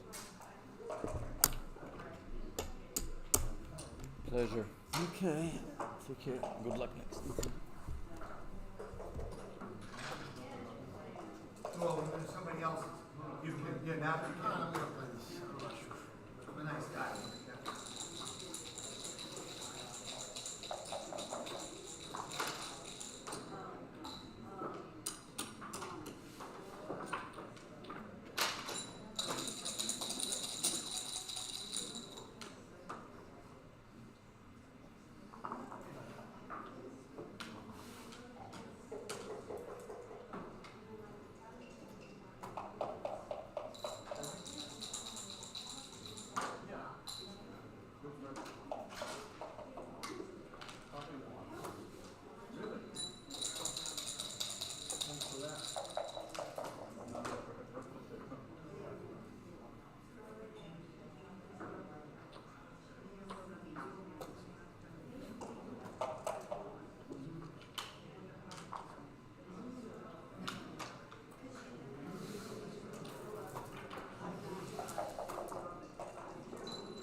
Somebody have to stop the recording.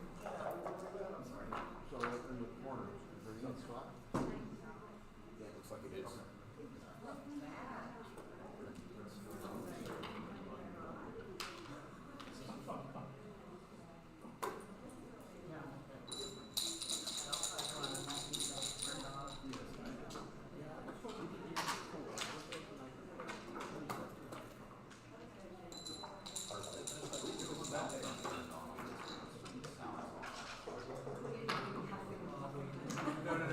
I'm sure audio is turned on.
Figure out why.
it was like 7 or something like that.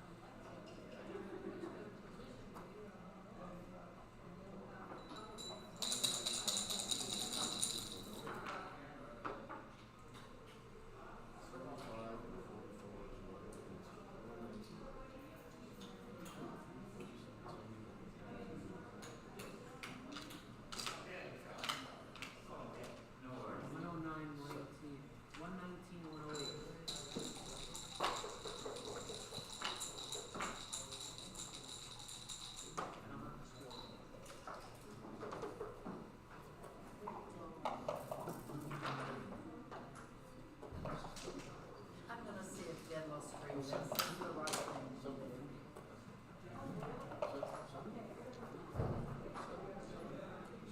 Otherwise, they don't think we're important.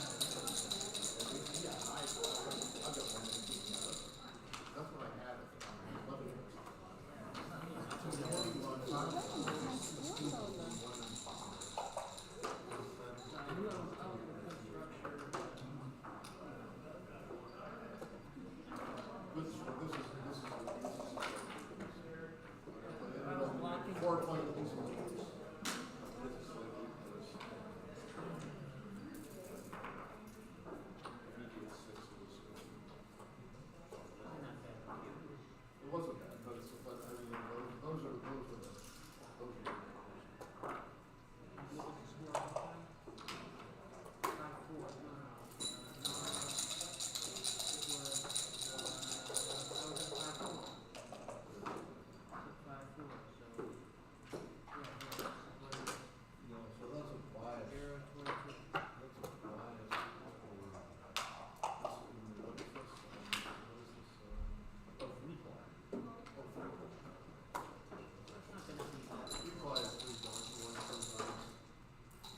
But in this position, It's not gonna be that. probably. That's the only one I I still would take this over on Oh, yeah. Three pliers. Three pliers.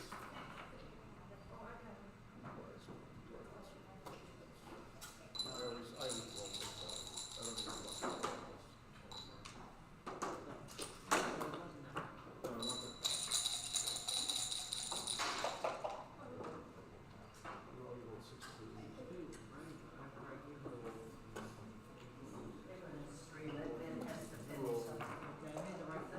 Of course, yeah, no, I do that. Even considering. So if you're not going, you are going to do one shot. This is the best. Yeah, but no, you were looking, you didn't. Yeah, I thought of it, I didn't You didn't set it up. I didn't show it, but I definitely, that was. But yeah, this was the best one shot for me. Yeah, that's what I But I thought. thought, you know. Yeah, actually, yeah, I only 13, have 11, three 7, shots. 11, 5, 6, 4 is the max. Oh, 11, 5, 6, 4, okay, yeah, I was that. I thought. Down to the Okay, full shot. Sorry.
Yes.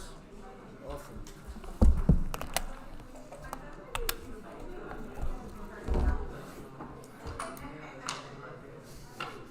Show Carol and Lynn. All right, sorry about the delay, everyone. Got round three.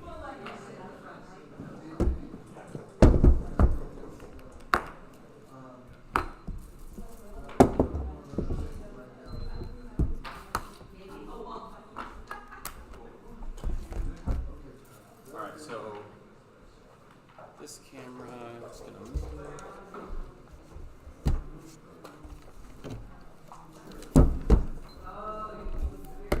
Did you get that? What do you want the checker bear off? To the right or to the left? You got this result here. No.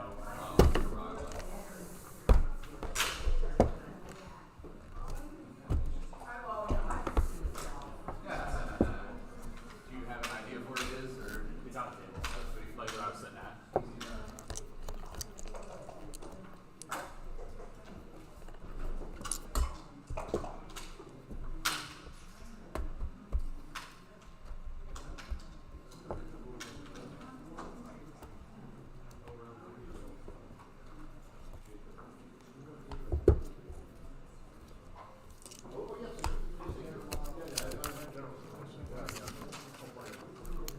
What's the match length to? 7.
Parker, does that look centered to you, the board?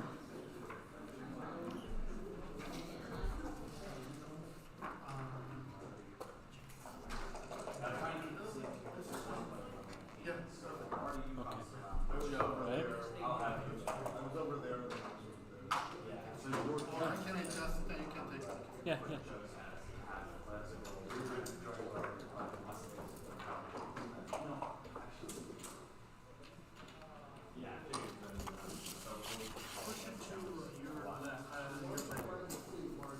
You mean this way? Oh, this one. Perfect.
Shockingly, yesterday.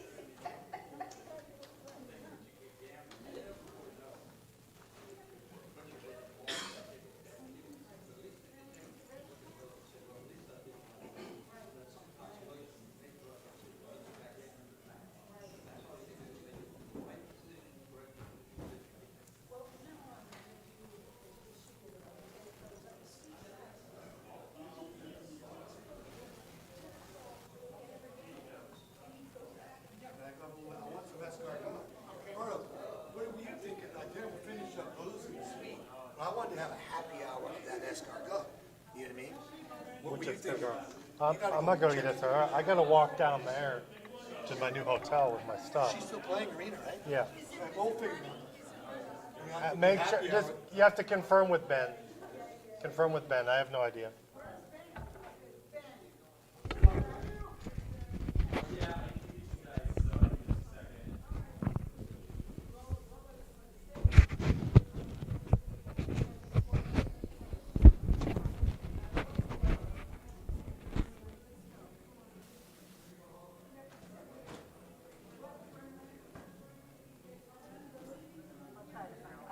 I'll try.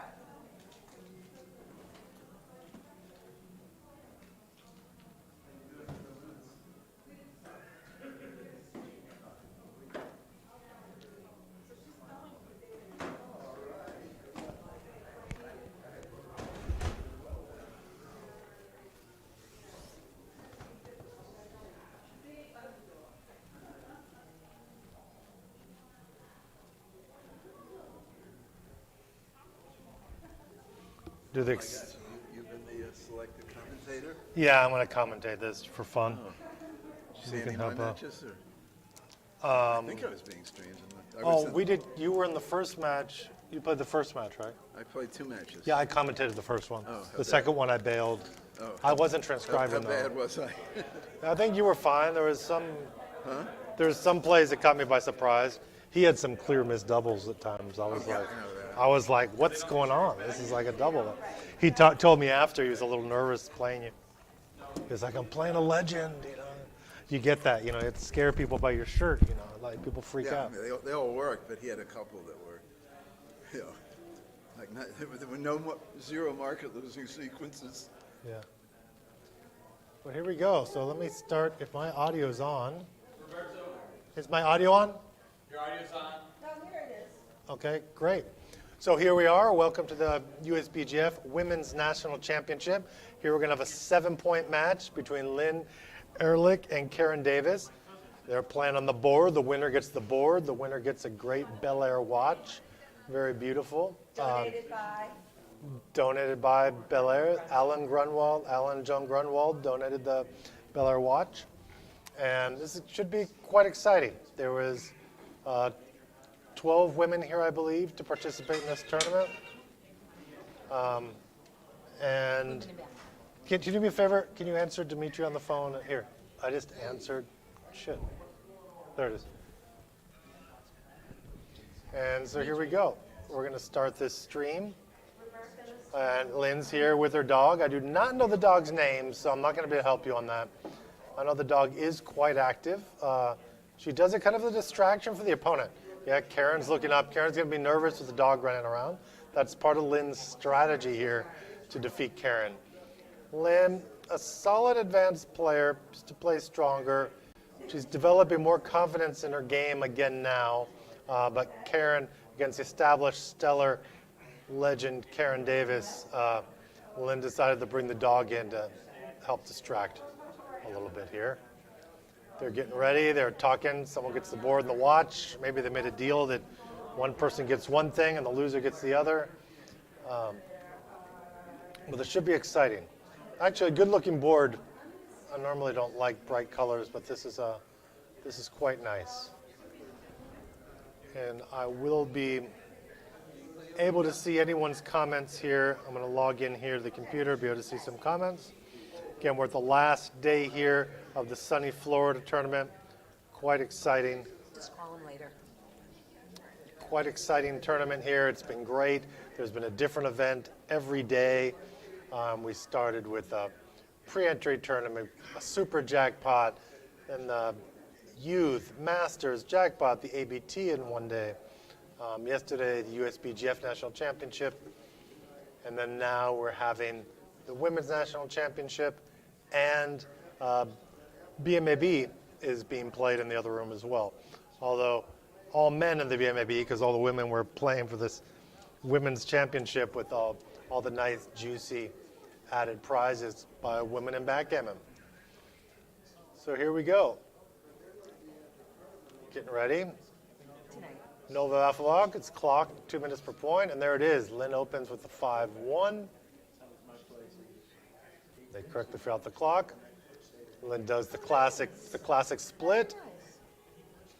And then Karen, 3-1, quickly makes the 5 point as she correctly does.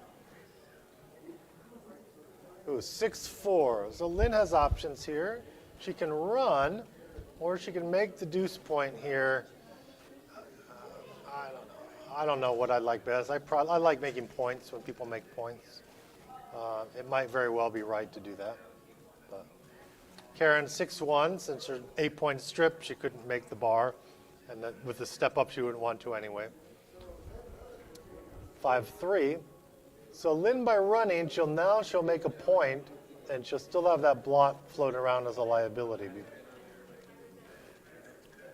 And here we go. Karen hoping to hit the blot, and Karen does hit the blot. Now what's Karen going to do? She can consider hitting twice. She lifts quite fast. She could have considered hitting the second checker.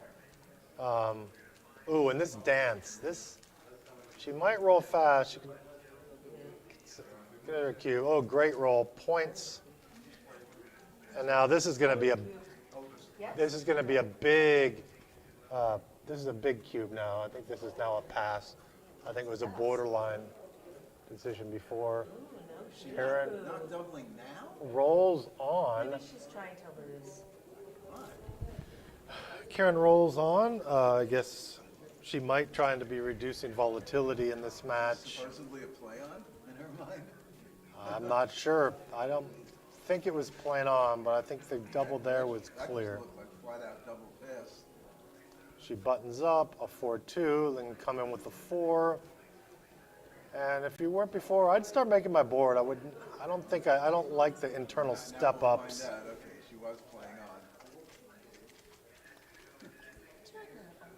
And trapping. Could be a Karen Davis trap play here. No, but Lynn drops it here, knowing that she's about to be attacked. Both her checkers are right in the mouth of the alligator there, and she's going to get chomped on those pieces. We're going to get attacked for sure. Here we have in the audience, we have the legendary Kit Woolsey, Dennis Culpepper, and Marcy Kosar. Kosar? Kosar. Just say Marcy. Marcy. I'll bet it was still close to a take, or maybe a take. You think? Really? Wow. Good structure, and nobody on the bar, only a 3-point board. 3-1, 3-2. Lynn gets a 5-1. Now I would split there. A lot of people like bringing down that extra checker to build. I still like splitting when I can, kind of for this reason. Once they make the anchor, that diversified builder is not really important right now. Big difference in those positions, those potential positions, whether somebody's on the bar. Okay, 5-4. Lynn's going to step up. She's coming down. She could consider running here or coming down. They're both reasonable plays. There's always a little fear there of stepping up into the eye of the hurricane there. Karen whacks with the 5-3. Even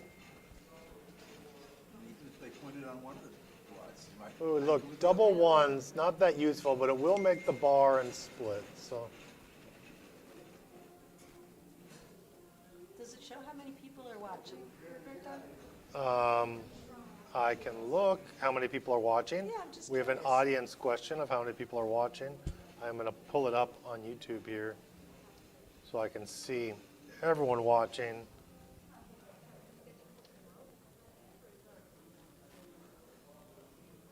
There's 28 people watching right now, Nice. including Ian Terry, Mop Up, and Dimitri, and some guy, RORYBG. Yes, Roberto, we can hear you. Okay. Thank you, whoever you are. R-O-R-Y? I want her. There's a double twos.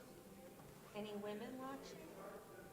I'm sure there's some women watching. We just don't know. Only the rest of us. Only We don't know everyone that's watching. I can only tell who actually comments, and then I can see if anyone's watching. You're not getting an XG feed for anything. There's no XG feed. Yeah, I'm not. I know some people can. Some people can comment and transcribe. I can't do that, so I'm not going to try. Plus, my computer, I can't even see the analysis when I transcribe XG. It's just it's too slow. The new Mac does not work well with XG. Okay, here's double ones. That's one. Ooh, yuck. The And I next guess, three are really fun. yeah, that's kind of ugly. I think I just would have broken there, broken the 8. This sort of giraffe structure is it's kind of rough. I don't know what other people think. I probably would have avoided 5. That's a little too much for a point. Look at that, 4-point board against the bar. Let's see if Lynn can respond. She dances. So this is a cube. This is a cube. Because of that weak structure there, there's, she doesn't have that many counterattack numbers. Easy double is the question. I guess it passed. I had to make a 2-second analysis. I think. Well, Lynn should definitely consider cubing. I mean, Lynn's a solid player, but Karen is the stronger player here, and Yeah, it's Karen that's got the double. Karen's got the cube. Okay, I got them all mixed up here. Lynn's purple. Yeah.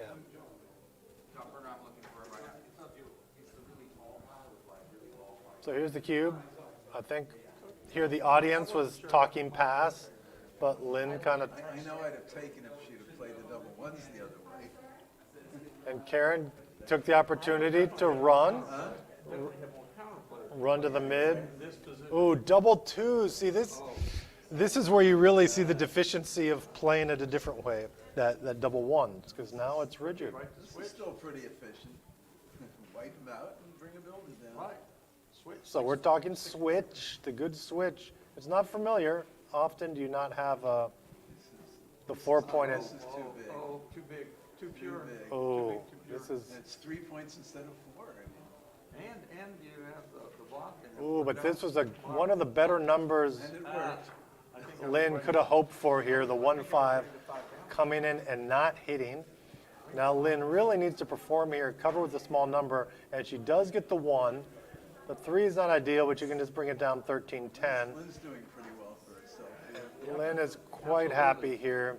6-5 is blocked, but it hits. Karen has a double tiger type position here. Pause. Behind in the match. I wouldn't. Yeah. I couldn't restrain myself. Kit Woolsey saying he could not restrain himself and would be cubing from the roof here. Lynn feels the nervousness, rolls on and dances and breathes out and says, "Thank goodness I didn't cube from the roof." Karen gets the double ones. Oh, not two. What? 1, 2, 3. Not making the 2. Cleans everything up. This is correct? Leaves no blocks. Cleans everything up. Absolutely. 1-6. Very little difference. Karen's back on track.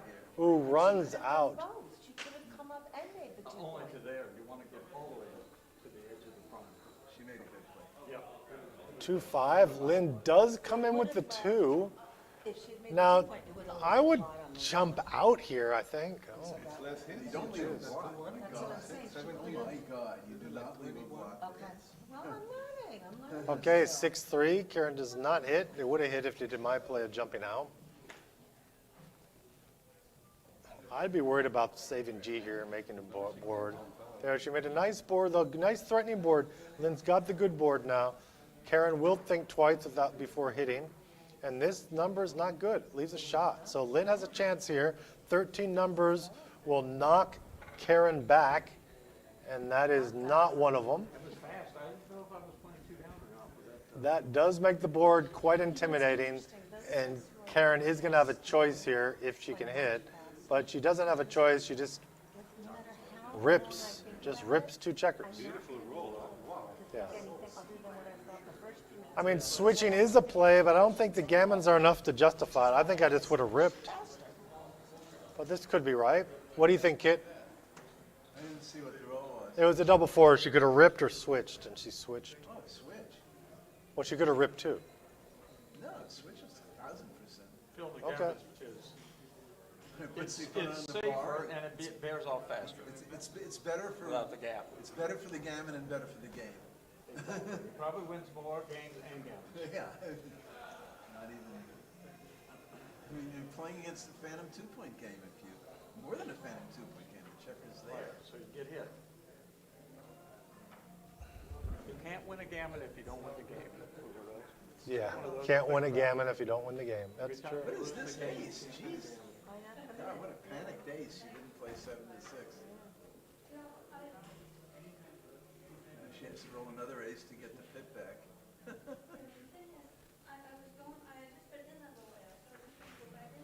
Okay, Lynn's on track to save if stuff goes normal here. Lynn just needs to avoid rolling very tiny numbers here. That's good enough.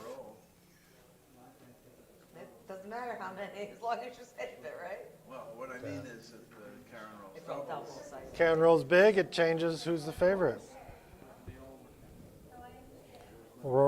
This one guy, Here's RBG. the wastage. Just came back to order that ace that you had to play 7 to 6. That caused the wastage here. Karen still needs to. wow, that was a big swing there. This should be an easy save, and she saves it. Now rack it up, 2 points, 3-0 to 7.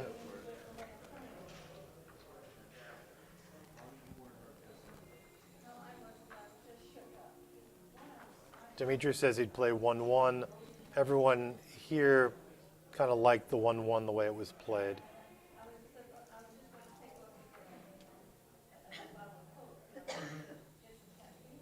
Okay, another 5-1, the famous fun roll here.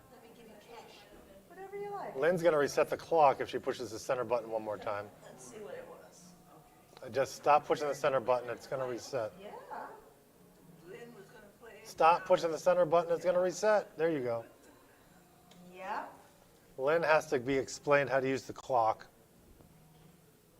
She's not sure how to use that clock. You just have to push the buttons in the extremities and not push the middle that much on this clock.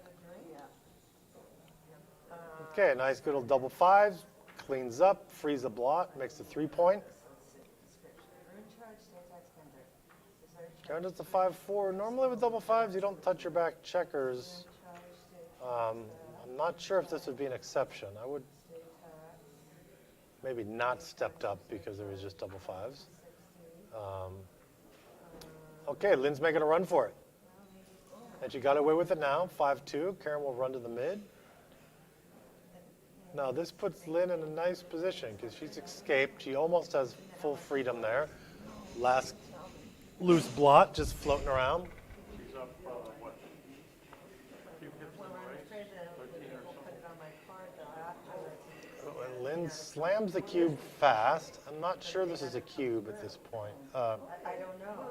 3-0, you are like a notch and a half down, but it's just not gammonish enough to really swing it. Not appear that Let's see if we can get a raise. We're at 65. Oh, but look at this. Karen passes. So this, I was questioning the double, and it was a pass. So maybe 590. one of our audience guys out there can enter in that cube action there. 70 cents. That was kind of surprising, a lot different than what we saw, what we were doing on this side. Okay, here we are, 6-4 after 6-3. It's going to be a whack, and should be step up from the back here. Plus the 50 you owe. Lynn does it. Has 2 good points, ready to make one of them. Karen, 1-6, comes in, hits off the bar. Now Lynn, she's going to hit back, 4-6. So she'll come in and hit right back off the, oh, okay. Of course, she'll hit in the outfield. Much better play. I wasn't looking at that. 3-5. Comes in and hits. So classic early game of hit, hit, and hit. up to now. 4-3. So now what does she do? Is she going to hit, or is she going to make the good good anchor? This is a lot easier to play, and it's probably right. When you can make the golden point, which is the 20 point, the opponent's 20, it's what to do. You can make the 9 point as well. You can. Yeah, I like the 9 here. It blocks the back checkers. Yeah, I always say when in doubt, you kind of make the 9. It's a good solid point, and if you don't know what else to do, you know, it's a point you're going to have for the rest of the game. It's a good blocking point, good landing point, and a good reserve builders if you turn it into a blitz game or something.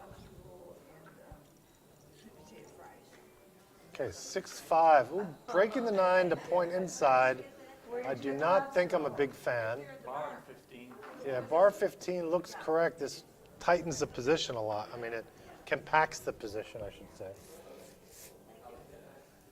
The distance between her furthest back point, everything's close. So it's a nice compact position, which means she's going to have a lot of flexibility. I actually really like this play. I like this better than running all the way to the 9. I guess you could have ran from the 9 from the 20 point, but this is a lot better. You have one blot. You have the advanced anchor. Nice defensive post if you're hit. Yeah. All kind of games are playable from here. And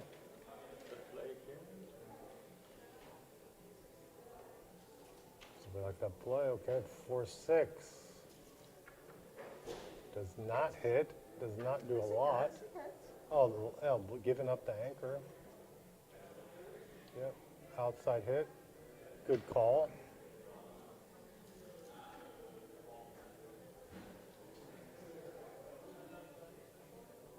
Two 5 pops on out. Showing how that compact position just kind of keeps working here. Good follow up to the prior 6. Good, probably 6-4, getting another one. So friend joins friends.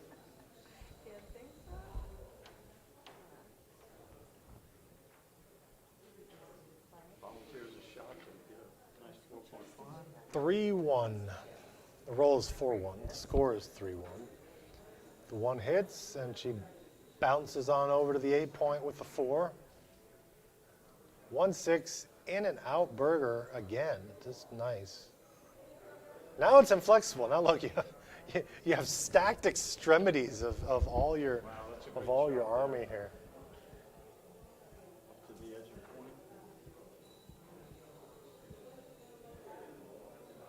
point. 6-4, nice roll to be able to run around and give a little more flexibility here. I don't think this is anywhere near a cube. It's basically a holding game, and she'd need to get out and then count the race when she's home. So she did her part getting out. So now she probably has a double, actually, if the race shows it. Oh, there it goes.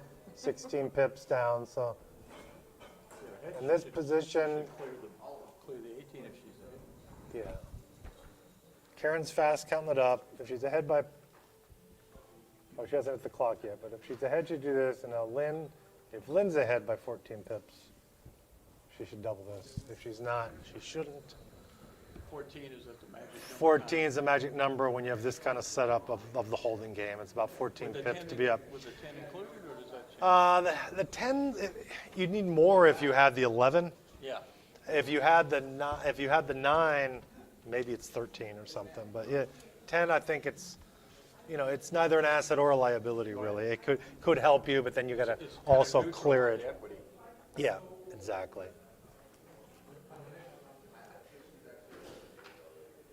Now Lynn throws the cube. I'm not sure. Karen's going to do a pip count. Let's do one ourselves. We have 30, 40, 44, 74, 84, 120 for white. And I think purple's 118, I think. Okay.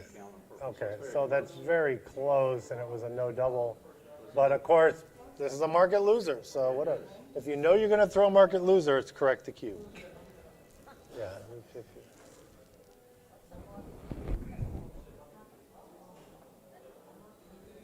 But people are used to looking at the board, and sometimes it's just structure. If you're not getting the feel of when it's a double, people will get people into holding game structure and just cube, kind of ignoring the race.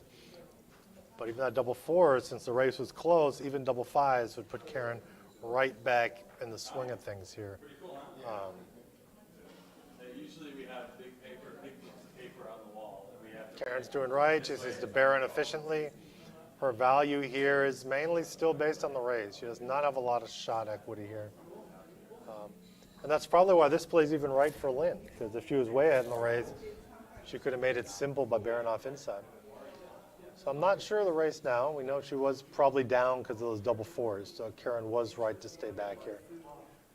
10 wasn't big enough. Ooh, those double fives don't count. Cocked dice. And here goes the re-roll. 4-3 doesn't do it. It will make the 2-point. Karen looking for a big number. She's happy to stay for contact. Another cocked number that looked like it was going to be double fives. Everyone's throwing cocked double fives. Double ones, she's staying with that number. Roberta, did you notice So No, I did not. I'm fog, unintelligible voices here from the peanut gallery.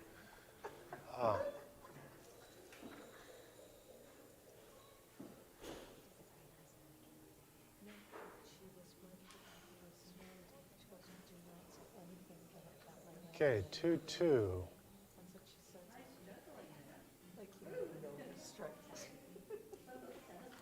They got distracted me here. I'm not sure what the position was before the double twos.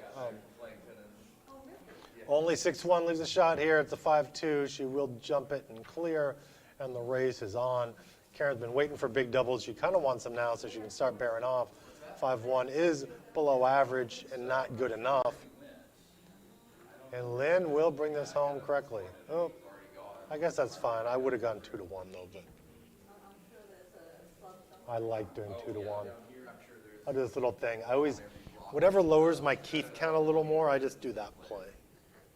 And Keith's count would be lower by that. Now she has a 2-1. She's like, why do I need to do it before? I could do it now.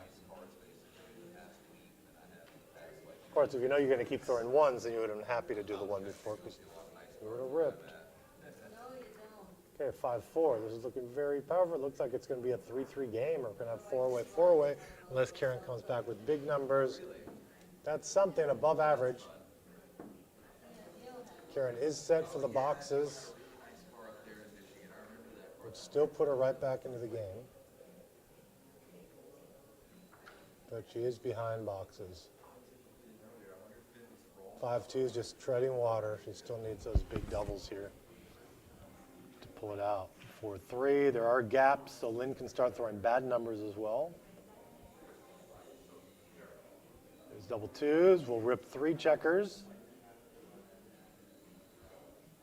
We still got 7 checkers, 6 checkers versus 9. So yeah, these big doubles could put Karen up in front now. 2-1, that's not the droids you were looking for. 6-3, rips 2 very nicely. And now Karen desperately needs those boxes she was waiting for. And that's not enough. I probably would have gone 6-4 there because you need doubles. You need big numbers to win now. And you get 3 off with 4. And this is going to be 4 for all but Jin. I think we need 2-1, 2-1, 2-1 double sixes. That's it. Okay, the famed 4-away, 4-away. Nice, fun score. Gammon value for both sides now is a whopping 1 on a turn cube. A full gammon is worth much as a win on a turn cube, but then the recube value of the trailer, once they get the cube, is very powerful and they have powerful recubes. I figure we'll stop, we'll have some lunch, and then, maybe if I get there early, get there early. And we're off. Nice 5-3. Karen making the point. Jumps off to a fast early advantage. 4-2. Boom. Lynn says, I can do that also, and makes a better point. 6-4. Now this, Karen may be hesitant. I think you're supposed to run here or at least split. What do you think, Dennis? Is that a run or a split? Yeah, I wouldn't point there. It gives you too little flexibility. Yeah, I'm not sure which 4, but 6 for sure. Yeah. Ooh, split and a hit. So it's an action. This is a good play. I would have probably went all the way like she did. 5-2. Karen should, come down. Might have whacked for volatility there, but I get antsy at scores like this. I like to play action at this score. But really nice structure right now for Lynn. Ooh, good solid double threes. Since the 3 points already made, it looks like she's just going to make the bar. Yeah. I think they don't say anything else here. 8-point strip, so Yeah. It's not a number. Normally you want to move them in pairs, and you can, because those are assets that will be with you all day long. Now 5-4, she has to decide, is she hitting here, or is she just playing safe? And this, people like playing safe, but I like at this score, I just like hitting. And here it is, boom. Now we're stuck in a classic mutual holding game at this exciting score. Our gammons have been reduced, and it will not be a gammonish game right now. This is when the gammons, it stopped being gammonish as soon as everyone made points in advanced anchors. Now it's just an exercise. Karen's probably just running a fast count before she figures out what to do. Probably update her running count. Ooh, 5-3. I don't know the count. Let's try to do one. Can you do purple, Dennis? Yeah. So there, that would be boom, boom. That's 135 for purple. 58, 60, 120 for white. So After the roll is 112. pretty close. Yeah. Pretty close. What do you have for purple, you said? I think I said 134, 135.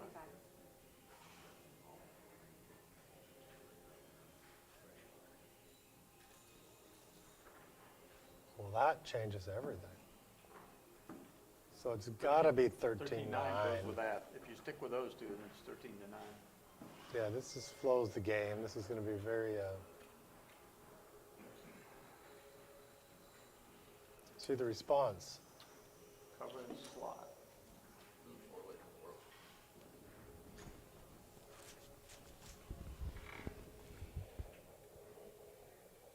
It's awkward to bring home, but Karen does not have the time to keep the mid very long or to give something up. I don't see a lot of market losers here, actually. There's a tendency to think about it like if you run, well, she's got 2 blocks, but most of the numbers hit and cover one of them. Yeah, So it's a little deceptive. A lot of numbers hit and cover. I think it. You have 1s, 2s, 3s, and 4s to cover. And 4 or 5 covers as well. It's right to look at it, though. Think about it and stop. Think about it for a minute. She made the right decision, I think. 5-2. What you gonna do with the 5? Is she gonna slot the ace? Wow. She wants to keep timing. Lynn did not build a board that time, but she will. Lynn's goal this next What did turn she should play be to for the make 5? What her did she do? board. With the 2? The 2 she covered, Okay. 6-4, I believe. Yeah. Could be right to come down, break the mid here. You're gonna But do she it still next has roll the 2 after that blocks. tail end, you don't have the time to keep it. Or Tom. this Yeah. one. You leave Well, it Karen's considering running, but I don't think she was that ahead enough in the race to run. with Maybe 6 she of is. We were supposed to move it. No, this would be final. Came, she pulled the 2 back. Yeah, she pulled the 2 No, back. it About seems 40, like if 43. you keep the midpoint, you're gonna be breaking it up. If you take the 6 inside, 51, 90, 106 for white now after the roll, I believe. this is a play I like.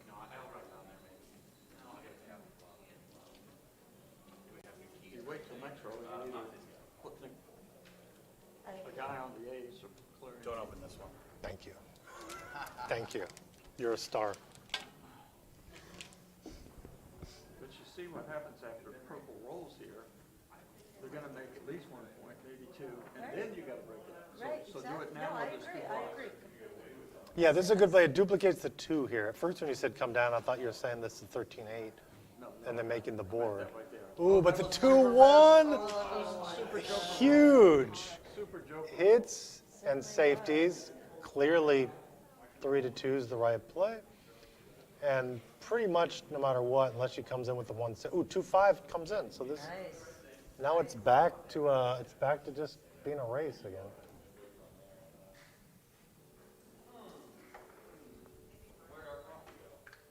And I don't. White's 113, blue is We have 113 for white.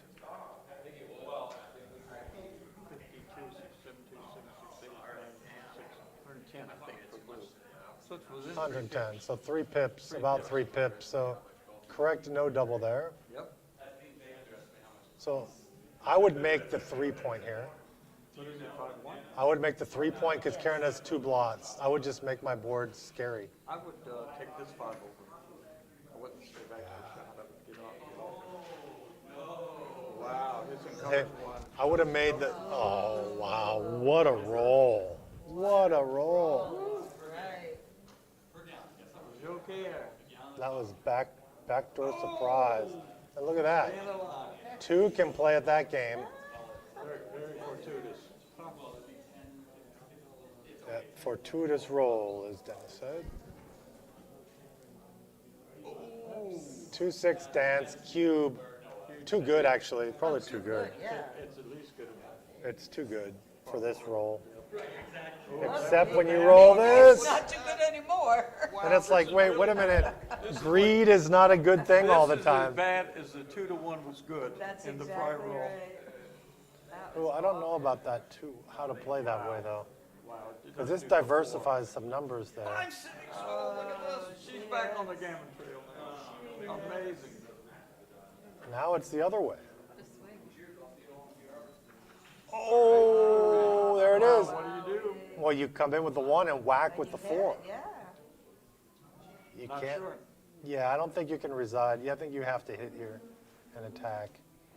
The advantage here is the hitting numbers.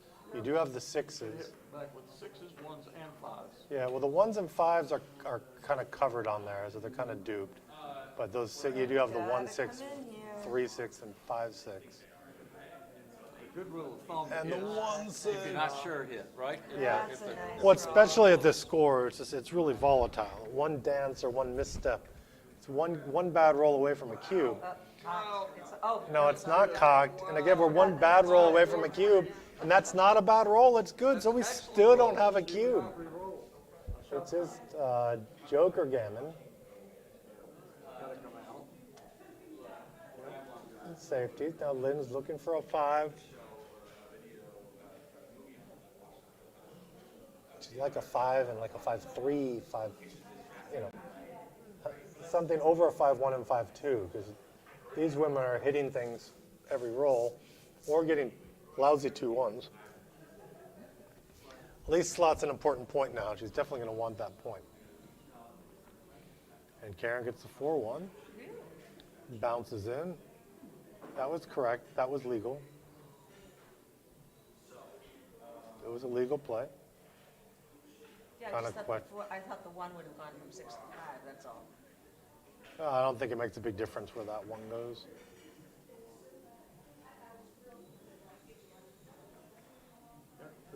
4-2, a little pesky roll here. 8-2 essentially. I would leave the 5. I leave the 5. 5 is really something you need to win. There's so many hitting and popping in you want to get. And awkward double 1s. He's gonna have to. Seems right. There you go. It doesn't really waste anything, just kind of flows it all forward. Wow. These 2s are really hurting Lynn because 4-2 and 6 with blanks. she'd like to jump out, but it's pretty scary to jump out. 8-2, 3-1, I guess. Yeah, now you do 3-1. You already gave up from the 5-point. Slot the 1, but this is hard. Going to be hard for Lynn to bring home. That's a nice roll. No shots. No direct shots. Yeah, she Karen will probably go 5-1 here. She can burn it because she has the diversity. And that's when you burn, when you have nothing else, when you're tiptoeing home. You don't burn early. And here it is. Hit gammon. Look at this. So what are the odds? At least 50-50 she rolls a 1. Great game with this guy. And she does. Told you. The hit and covers. I knew it is. It's almost for sure. What a game for the score. And it's happened if there hasn't even been cubes. That's the first one. There you go. This is a cube now. This is a double. I'd double this if the score. Or is it too good still? Might be too Oh, good. she still has this, I the think other it's too check. It's still too good. It's nuts. The swings going on here are just crazy. I agree with her. It's crazy. There it is. And there it is. And now she's rolling on. The first 4 you can cash. Whereas double fours will hit. That's pretty much what we expect. Oh, there she hits.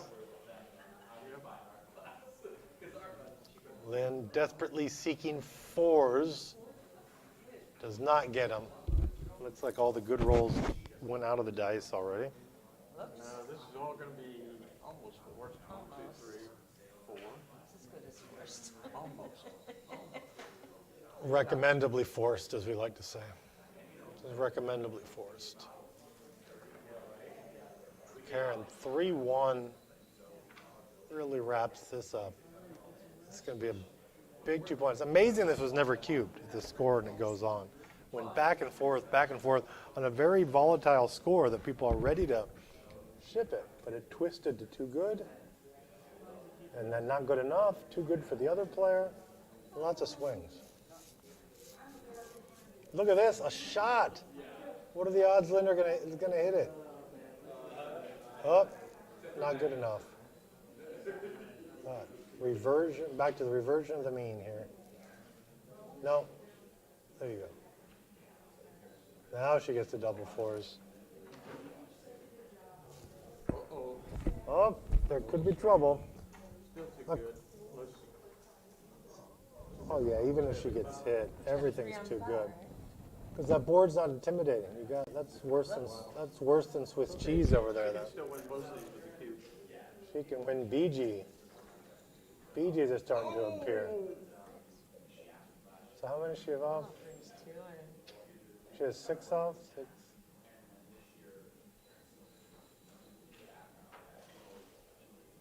Yeah, I'd cube this. I would have cubed from the bar.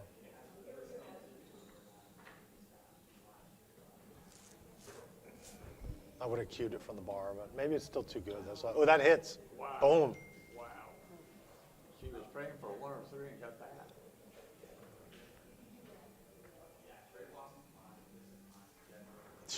Wow. Well, actually, Atie didn't double it 4. It's still too good, I guess, actually. Oh, that hits too. No, it doesn't. No, it Oh, doesn't. just misses. She can't make the board, though. She's been suffering not being able to make the board at all. I would have run with the other one and slot the 5. Pretty right to make it 3. I don't know. I would make it Yeah. 3. You can step out in their face, too. Oh, you have to make the 3. You can't have a 3-point board. I mean, oh, no, something was off on that. You just need to make your board. But see, Karen must have, if Karen's considering this as a cube, she must have thought the other ones weren't good enough. She's considering And not this, but this playing is a on, huge, but- No, huge she skew had to right have here. seen that the other ones were much too good. You might get a single shot, you might not get any shots. Even if you get a double shot, you're slightly better than 50-50. Yeah, I think it's Karen, double correct. pass, be my guess. Okay, there's the double shot.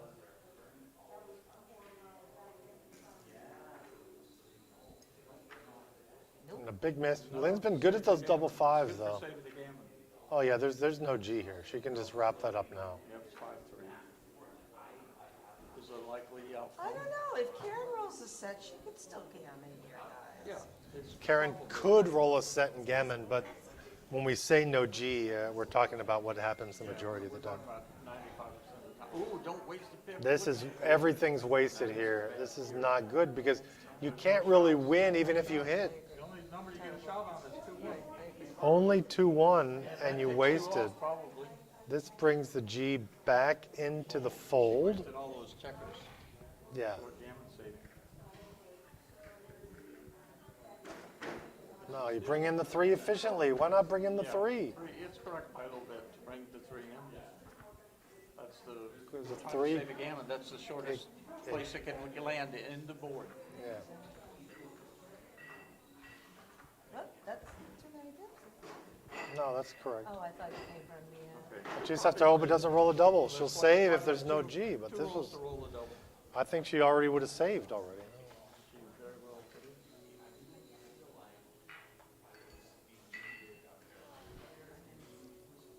what? What'd No, she we're say? playing in the final calculation. Okay, here it is. Lynn's all set up. Karen will get 2 points. She's shaking hard. Oh, you over No G. Well, Got congratulations. close after them. So you have to know, so when these matches get transcribed, what we do is there's a assumption here that you got it, and there's respect that the other person's rolling and ripping a checker. So when we transcribe matches, we do give the person the roll that they bear in and rip the checker. So they do get credit for that move, because that is what the opponent is ceding to them. They're ceding that they have the understanding that they're going to bear in and rip next turn. So we go ahead and do that. And so here it is. Now it's just 3-way, 4-way. Wow, what a game at 4-way, 4-way. An undoubled battle and swings. It ended up in 1 point. 3 away, 5 away, 19 and 23? 19 and 23. Take points, 19 and 23, 3 away, 5 away? Oh, you're talking recube, not initial cube. Initial cube, what is initial cube? No, it's not 19. Initial cube at this score. Take one. Yeah, the take point. The 3-way player is it's higher than normal. So I think it's Oh, like if 3 away, Lynn, 4 away. if Lynn, 21, 25, I thought yeah. it was 3 away, 20, 3 away, 5 Lynn away. doubles, it's like 21, 25%. Yeah. 25. But the trailers is higher. The trailer, the 3-way player can take 25. deeper now. Yeah. Yeah, no, the take one is 25. Well, the 3-way The players three-way take player, points 25. Yeah. No, the three, yeah.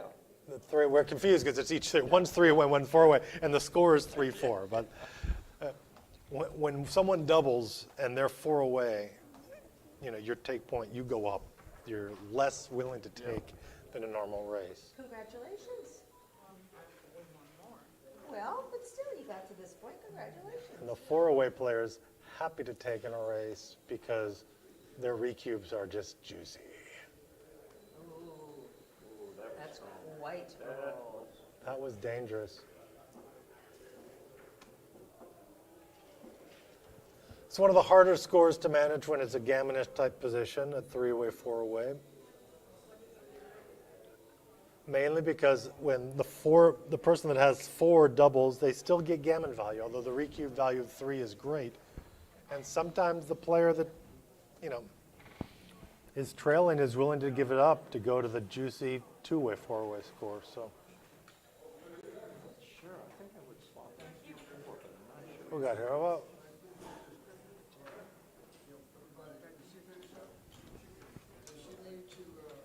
Yeah.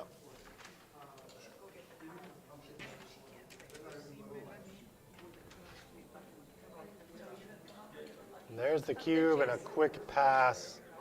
I think the pass is definitely correct there. I don't, you know, you don't want to take stuff. You'd rather go to 2-way, 4-way. Yeah, Now that's- this is a that's the score I thought it was. I It's- love. It's 1924, is it? I can't remember. 3-way. For the initial cube, Initial cube, take one. so well, if you're not considering gammons, both players are actually quite low. It's 2-way, 4-way. Yeah, it's 2-way, 4-way. So it's, It's 20 and 19. It's a Yeah. big point. yeah, Yeah, not at all. Not at all. Yeah, it's slow. It's 20, but the gammons are so juicy. That's only if it's a straight race. let's play this. The gammons are worth double for the trailer. Yeah, the initial take one. Well, with no very gammons. weird on this kind of score. Run. So 6-5, 6-5. Normally not what you want at this score. You want something that has a little more oomph for the gammon. That's a great roll for. Nice any 4-2. point. Any point is good. And this is a huge double now. Lynn's going to miss gravely if she misses this. It's a huge double. She should just make the 5. Just make the 5. Maybe this is right. You know, there's still lots of shots, but you're gonna. This might be right only because she hasn't doubled and she wants to double her in.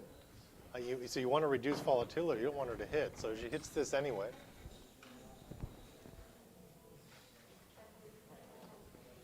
That's it. At this score, 2-8-4, you never want to miss a cube. There has to be like a joker sequence to be able to miss a cube because you just get a little hint. You smell, like, you know how sharks can smell blood from like miles away? It's the same thing at 2-away, 4-away. You just smell any bits of gammon. Gammons are the blood. And you just smell it and you ship that cube. There's no waiting. You just have to do it. It's deadly. That's what you need to do. You act like a shark at 2-away, 4-away. Are you sniffing gammons right now? It was before. There was some missed action, but. Was it 2? Oh yeah, I was looking. I was distracted by the tournament director asking some questions.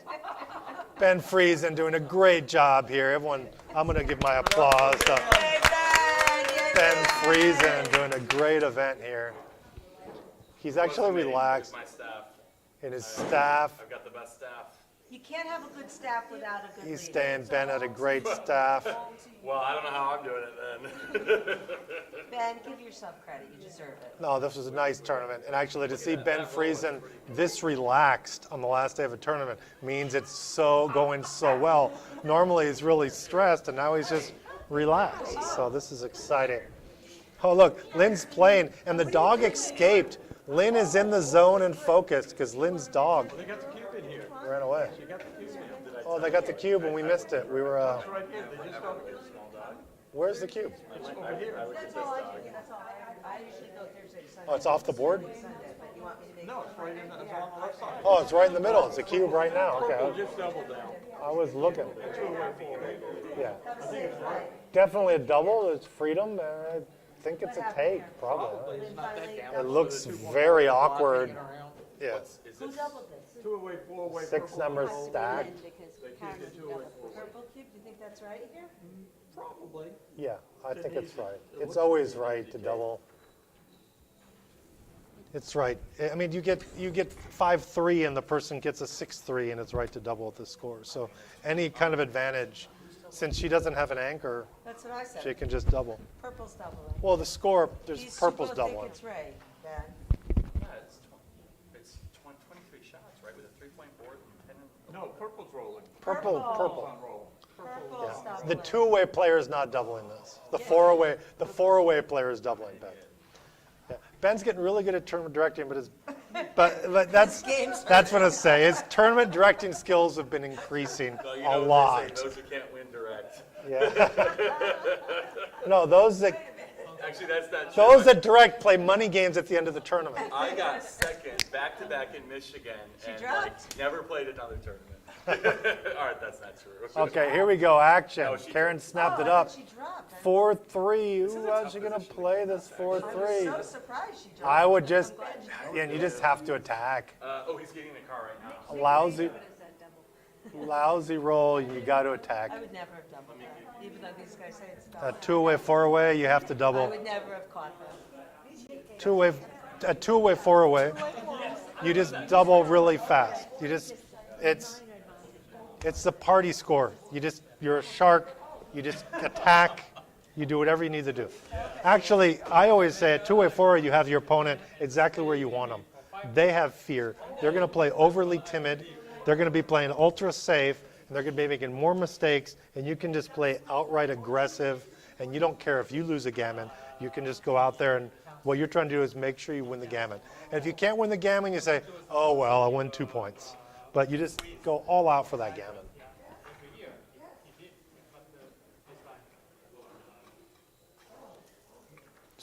Lousy. What's going on here? I missed the roll while I was talking here, but this structure doesn't fit. You got to hit somewhere. That's what she started to do, and she took it back. She has a 2 and a 1? She can hit 2. Right, that's what she initially Hitting did. 2s 100%. There's About as many rolls. 100% to hit 2 here. Yeah, there's no other play. This is clearly the play. This is even, Karen even has a blot in her board. So, ooh, double twos, great number. Great number. Buttons up, and it says, okay, no more gammons here. I'm not sure I would have made the two. Oh, 6-1, another great number. Look at this. He's, First lot and played 8 to 6.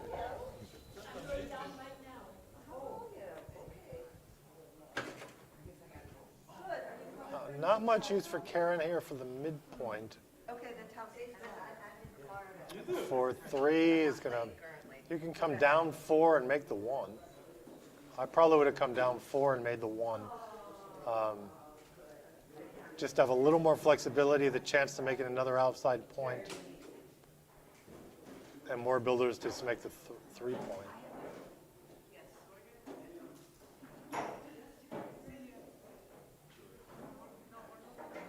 So Karen's going to have to leave the mid now. And we'll, at a different score, I would definitely just come down and make the 4. But at this score, I would bring 2 down. You know, if it was the first day in the match, I would make my board probably for sure. Ooh, 3-2, great roll. Making it, we're going to make it very hard. This is going to be the squeeze. Karen's going to be squeezed. She's going to have to pop out. She's going to save a 6 here. She's going to play both to the 4 point. Now Lynn has awkward. Oh, she makes both. Okay. I'm not sure I would have done that, but looks good. And there it is. That makes Lynn's board. Karen's not ready to be pushed off a 6 yet. 6-5 is probably pretty bad here. It's not the best. She's, you know, it's scary. It's a scary roll. Of course, if Lynn rolls a 6-5, the same thing happens. 4-2 is no good. She's going to have to bring 2 down, and that leaves plenty of fly shots. I think it was right last roll to cover the 3 and bring the 2 down instead of 6-4, the play that was made. Direct, volunteer or direct, indirect. So this is 8 hits, right? Something like that? This is 5-2, 6-1, 6-3, 4-3 does not do it. So Lynn's happy, but she keeps a 5-point board. Karen keeps a nice solid board, a winning board if she gets hit. So I would come in with the 3 and I would go down and leave the 6-5. Seems right. Yeah, this has to be 8-6. I mean, no, it's not 9. I mean, 9-6, 13-11 here. 2 numbers hit.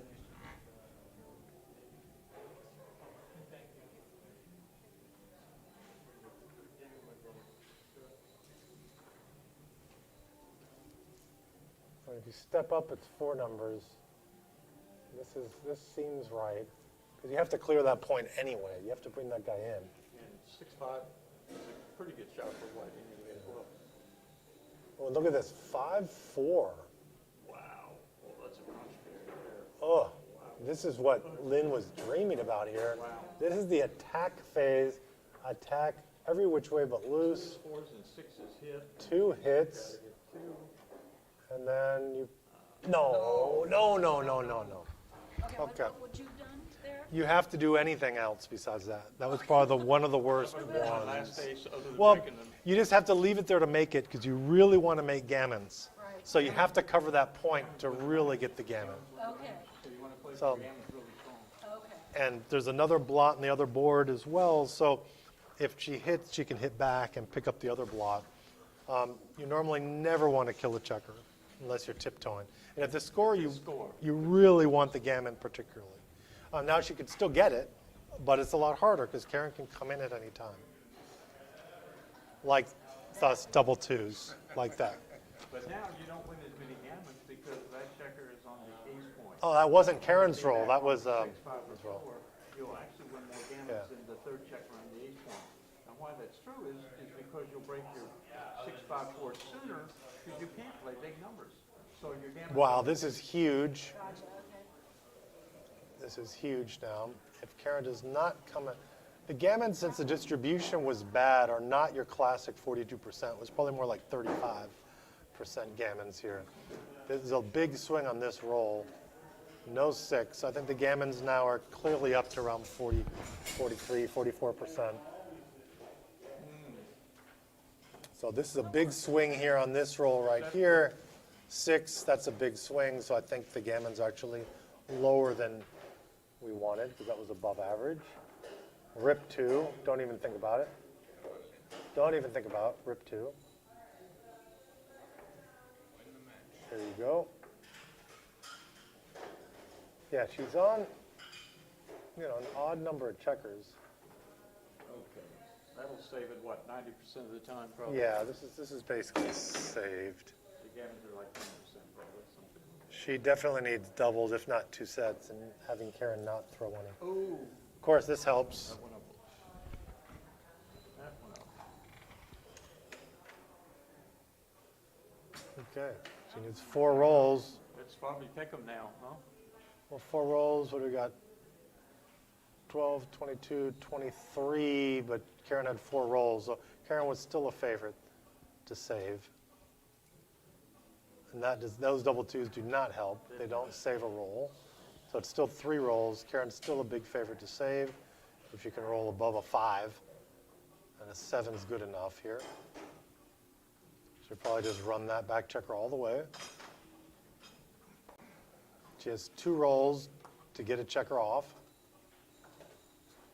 If she doesn't roll double. Of course, if she rolls doubles, she's won the match. So, and there's a 6-4. It's all down to this roll. Oh my Here God. we are. Yes. 16% chance just to win. Lynn rolls and does not win. We're going to get to go. 2 away, 2 away. When did she finally cue? Now it'll be interesting to see the cube action here.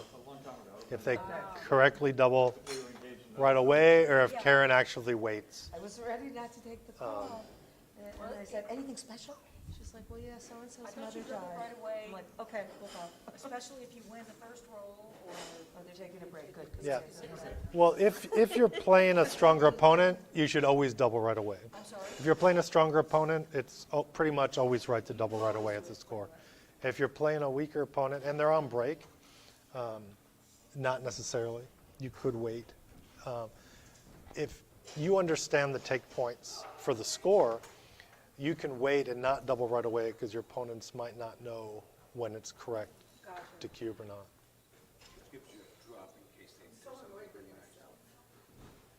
You're doing good. You're doing good. I wimped out. Of course, I should have let it hit me because I needed the other checker. I knew it, but I was still afraid. I know what the right thing is. I just didn't do it. I think that the other time. Lauren's feeling good. Lynn has a beautiful smile on her face walking out here, all exciting. It looks like most of the stress is gone now. She knows she has to play another game for the championship, but it looks like she is more relaxed now. It's gotten the stress part out of the way, and now whatever happens, happens. And Lynn, you were gonna play the lower level? I don't know. I mean, I didn't know the low level was. I just knew I didn't want to play Karen. Double in the end could have saved you everything, right? Well, she took me out too, so. Who took you out? Lynn? No, Karen. Karen? I beat Marcy though. Beat Marcy? She's tough. Yeah, she's tough. She's tough. It was good. It's an exciting event. I've just been frustrated because I win one match and then I lose 1 or 2. And then I, win another one, then I lose 1 or 2. It's very frustrating. Yeah, you have to, you got to string them together. I know. You got to string them together. Yeah, you could play 5 events and go 2 and 2, 2 and 2, 2 and 2, 2 and 2. But yeah, if you lose 10 events and then go 10-0 an event, you'll win Cyprus. 10 victories in a row, you can win Monte Carlo, win anyway. That's the trick, stringing them together. Man, Lynn's out here with her doggy who's just jumping around, having a fun time. Little toy doggy. Lynn, what's your doggy's name again? Lola. Oh, Lola. Okay, Lola. Whatever Lola wants, Lola gets. And what kind of dog is Lola? Oh, it's a Shih Tzu.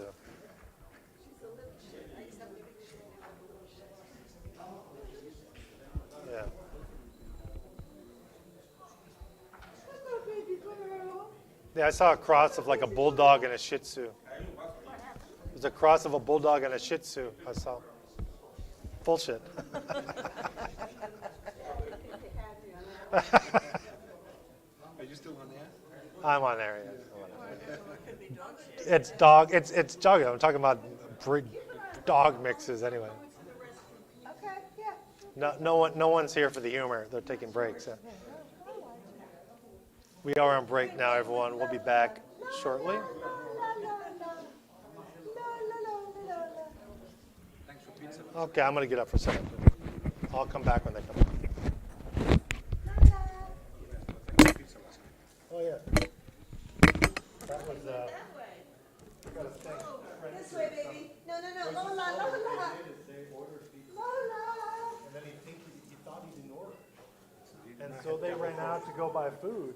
And then he texted me and she said, "Oh, there's pizza there. Can you go pick it up downstairs?" So bring it upstairs. I gave it to you. I gave it to the van, and I brought it to Stay. Nice little midnight snack. Stay. Yeah. Mommy will be back. Stay. Mommy will be back.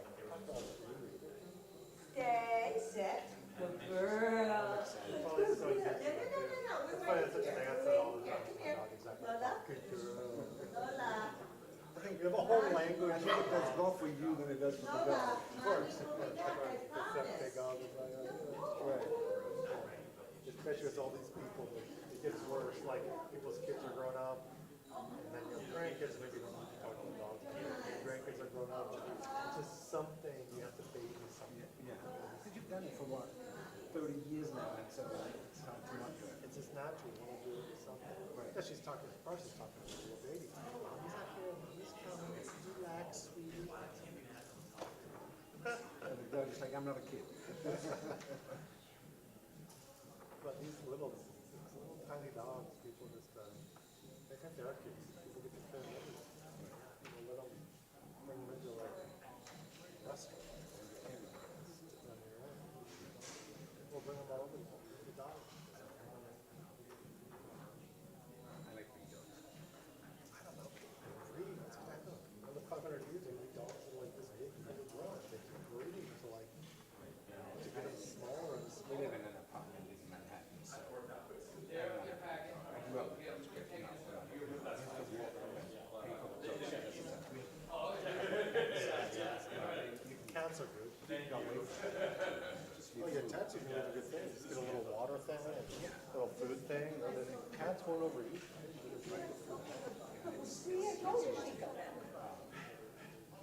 Cats are very happy. You gonna stay with Morrissey now? Yeah, she'll stay for about a second and a half. No. Hello, come on. You wanna stay with me?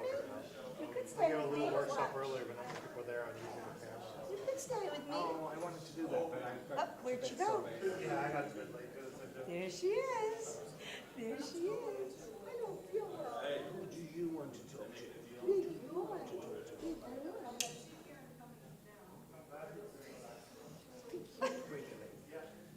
Look, she wants it. That's so cute. She likes the Oh. You want to put it on? Or sit, honey. Get in here.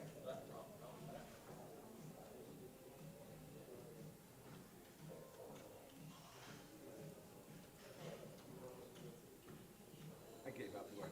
That Wi-Fi was terrible, and then you have to wait for things to. Oh, yeah. I had Southwest, you know how when you call them, they're like, oh, if you don't want to wait, give us, click 1 and we'll call you back, right? Right. 3 times I had to do it, and they called back each time, and as soon as I picked up, it disconnected. I'm working, and I have to open up spreadsheets, and then it's delayed, and like, no. That's my day off anyway. That's exactly right. But I just, that way, I would have had less to do tomorrow, so it's just like, how long we work with that? It's still going to be there. The work is still going to be there tomorrow. Yes. That's what I was trying to avoid. but it's still going to be there. Okay, we're back for the action here. Here it comes. It's going to be an exciting, action-packed last game or 3. Let's see how this turns out, if this cube gets turned or not. Karen rolls a 2, and oh my God, a 5! A 5-2 to start the game. No, I'm kidding there. I thought I was going to provide the color commentary. All right, is this the right 4-3? Yeah. Yep, you got to 4-3. split early in the game. You don't got to know get what those to- checkers moving. If you don't know what to do with the reply as a 4-3, just do what you normally do. Right. Get on the 5. Oh yeah, I got to hit in these situations, especially. Well, it's not DMP yet, but No, I wouldn't hit on the 5. I wouldn't. Plenty is right. Get on the 5. Hit on the 5. that's In the interesting. 4? 4, I mean. You weren't hitting on 4? No, I was hitting on the 4. Okay, yeah. When he said hitting the 5, I thought he was hitting with the 5, like a I was going to slap say, it gee, on I the 8. haven't seen any blood So on Karen either did 5. turn it right away, so this is now effectively DMP. Yeah. I would have waited a roll, So that's but interesting. it's always correct to double though. It's Always, fine. yeah, and It's you're not always incorrect. the game's a race, so you're always hitting, and then a 6 out makes sense. Double twos, pops in, and makes the 4 point. Should be. Build some structure. That way, if you hit a shot, your opponent dances 4 times as much. Ooh, ones. speaking of Boom, structure. boom, boom. And She step played around. the last one really fast. Would you have considered coming up from the back, or is that clear to you? No. I think I don't like coming up from the back. Okay. You lose your whip action. Less Yeah. shots. Wouldn't have mattered much in this rollout. Double 4s, very powerful. Wow. You don't usually try to prime a single checker, but if you make the 3-point, you let that checker escape. So Well, it's not clear to me. Only with the 6-3. 5-4 will escape anyway. That's true. That's true. So you can build the prime and prepare to You can get attack ready to because there's only attack, one 'cause they're checker. gonna have So to you. attack next turn. Yep. This is dangerous because if she does get that number now, you have absolutely nothing. Yeah. She didn't, but the 4 is still very good. Well, at least I'm automatically at DMP coming up in the back. Am I crazy? I'm a fish. I'd be coming up. Okay, you like coming up? It would come up, huh? Yeah, well, you got to Nothing get that in the checker outfield. away. That's the only And thing now to do. something like 4-1 makes the prime. Oh, this is. It would have made the prime anyway, but Well, this is now prime versus And I prime. have that She's other priming block. 1, but Lynn has 2 checkers back, so it can be easily priming. And here it is. what look a at this. roll. Boom. Now who's the favorite? Yeah, Karen's well, the favorite again, whoever has more timing, right? and Karen has more time. Karen's got better time. Which is the guy that's losing the race. Yeah. Well, it's the race, but she has And two the traps, checkers yeah. back instead of 1, so that kills Lynn's timing. So Karen would love to roll a 2 here. Lynn needs very precise. There it low is. numbers. Oh, except she could make the prime. Oh. Ah, really? You could slot the back of the prime and get to the edge of the prime. I think so, because you're going to get attacked there. You are, but Oh, double wow. ones. Is a great number. I don't know. I might come to the edge. I'd come to the edge too. You think so? 'cause I'm now- not sure though. I mean, making this point gives long-term I would flexibility. not have played this way. They have 3 checkers to play with the 2 on the 9 and the mid before they have to break the 8. True. It's just too much time. Too much time. Well, if you know you're going to roll a 2 next roll, making the I prime would is very good. I would have gotten more builders on the inside, not from the outside, for the same particular reason. Oh, because you can make the points using those checkers on the inside and Yeah. outside. Yeah. Especially the one that's on the 8-point that you're very willing to give up if you make an inside point. Well, Oh, this is what can you do here? You just have to cover. I mean, you want double ones here. I mean, this is lousy. 4. 6-4 is no good. I mean, she needs to get hit here. yeah. She wants to get hit, basically. Yeah. Karen is in the Almost driver's wants to seat roll with like that. 3-1 here and slot the ace and split. Oh, yeah. that's close to a 3-1. So close. This is You need to break and slot your 8. Yeah, this is one of those plays that David Todd gets out right very quickly. He just slots the ace and yep. Ooh. What do you think? Is this the idea? You slot the ace and just you need to get a hit, not break your board. It's not wrong. yeah. It's yeah. just not wrong to do it. Was there a play to be able to leave 2 places slotted? I don't remember Yeah, the original the 1 position and the now. 2. Yeah, you I'd can leave play the 1 and the 2 8 to slotted 3, too. 7 You to just 1. need the person to come in immediately. There's no. Yeah, there's now no, you're just hoping for an ace there's no other immediately. chance. Because if you crunch, you can't win. With the I mean, oh yeah, and there is some race equity here. Oh, they would've come but in and it's pretty busted? rough. Karen would have come in Yeah. and broke her prime. I wouldn't even make the ace. I don't think there's any way to win making the ace. But this is natural. I mean, tough. this is just playing. You naturally go through this. It's not bad, but this is just very hard to win. I win from here all the So time. from the 3-point, well, you can win. The 3-point, it's overvalued a little bit how much you win from here. People undervalue. I've played people when they have the 5-point anchor and they have this Hawaii prime that goes all the way out from like, Yeah. you know, like all in the outfield prime. And, you know, you can win that all the time. Yeah, with the people 5-point, 'cause underestimate they how gotta break your it. race is very Yeah, strong. your raise is huge from back there. But here it's weak, and the 4-point is sort of the middle bear on that one that's good for racing. Never holding. Look at this, double 5s. That's good for Lynn because it just moves it fast. It's awkward, yeah. This looks awkward. I don't. It's awkward no matter But I what you guess do, you have unless to you do break it. the 8 or 9. Yeah, you don't want to break the 9 yet. That's interesting. It's so awkward. I'm considering splitting, but you can't, right? You have to. Yeah, that makes sense. She's considering it too. I mean, my thought process is if she doesn't roll a pointing number, we have a chance. Well, she has good to bounce in. I mean, if you point from the outside, you're always having fly shots. Right. That's. You have fly shots, and you still have the 4-point board. This is the kind of only chance you have with the 4-point board. This just seems a little too brittle. A little too stiff. I'm not sure. I'm not sure either at all on that one. I might have split, actually. Just because she had the 7 prime. I mean, she had the prime behind me, one step away. That's a lot of timing. Now, do you leave the 1-6 here? It's really hard to win even after a 1-6, so maybe it's more flexible. And you slot instead of. I guess it's probably too much. It's double hits, yeah. Not a bad shake. I mean, as things go in this position. There it is. Not as bad This as is that. interesting, yeah. There is, I mean, there's more race equity here than there maybe should have been. The Baron was a bit awkward. This is a decent position, so if she leaves with 1, it's going to be hard. Yeah, she's looking for big numbers fast, and that's not the right time for that. But look, she never busted. She still has a 4-point board, so even if she's hit, even if she's pointed on, this is not a point. Ooh, look at This is just number. bad. This is awful. 6-1. Yeah. Just to come in and cover. Awful. Still leaves contact. She needs a 4 or 6 to jump now. And she will. She wants to race. Double 2s is, you know, it's good for the PR. That's about it. They're not playing for PR, but you just run. There's nothing else to do. Well, it's not, it's mediocre for the race. I mean, it's just, Well, I wasn't sure what you were saying. Okay. I mean, she made the right play because it's an Right, easy 'cause play to it's the make. only- It's a recommendably Well, forced that's why play. I'm thinking, This is interesting.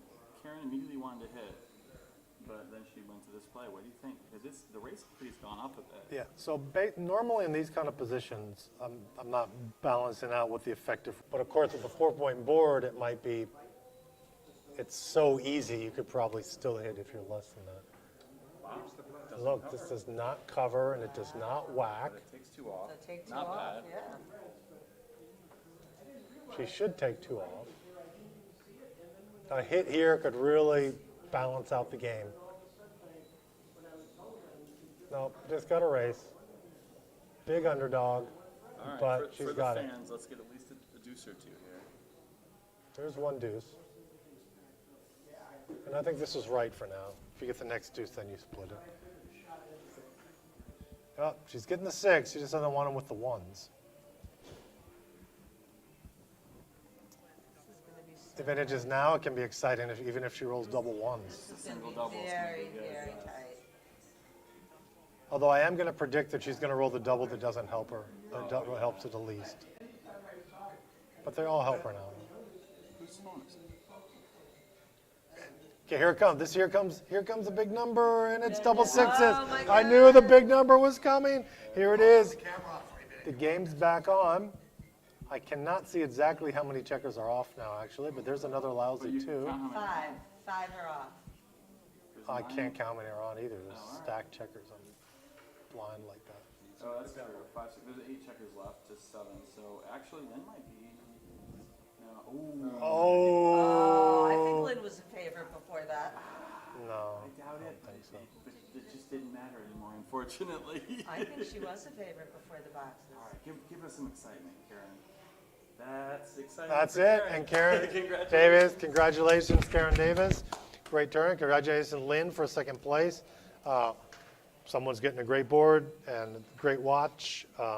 Thanks, Alan and Joan Grunwald, for that generous donation, and Women to Backgammon for their donation. And thank this tournament. Have fun, and hey, I'll see you all in St. Louis coming up in a week or in a few days.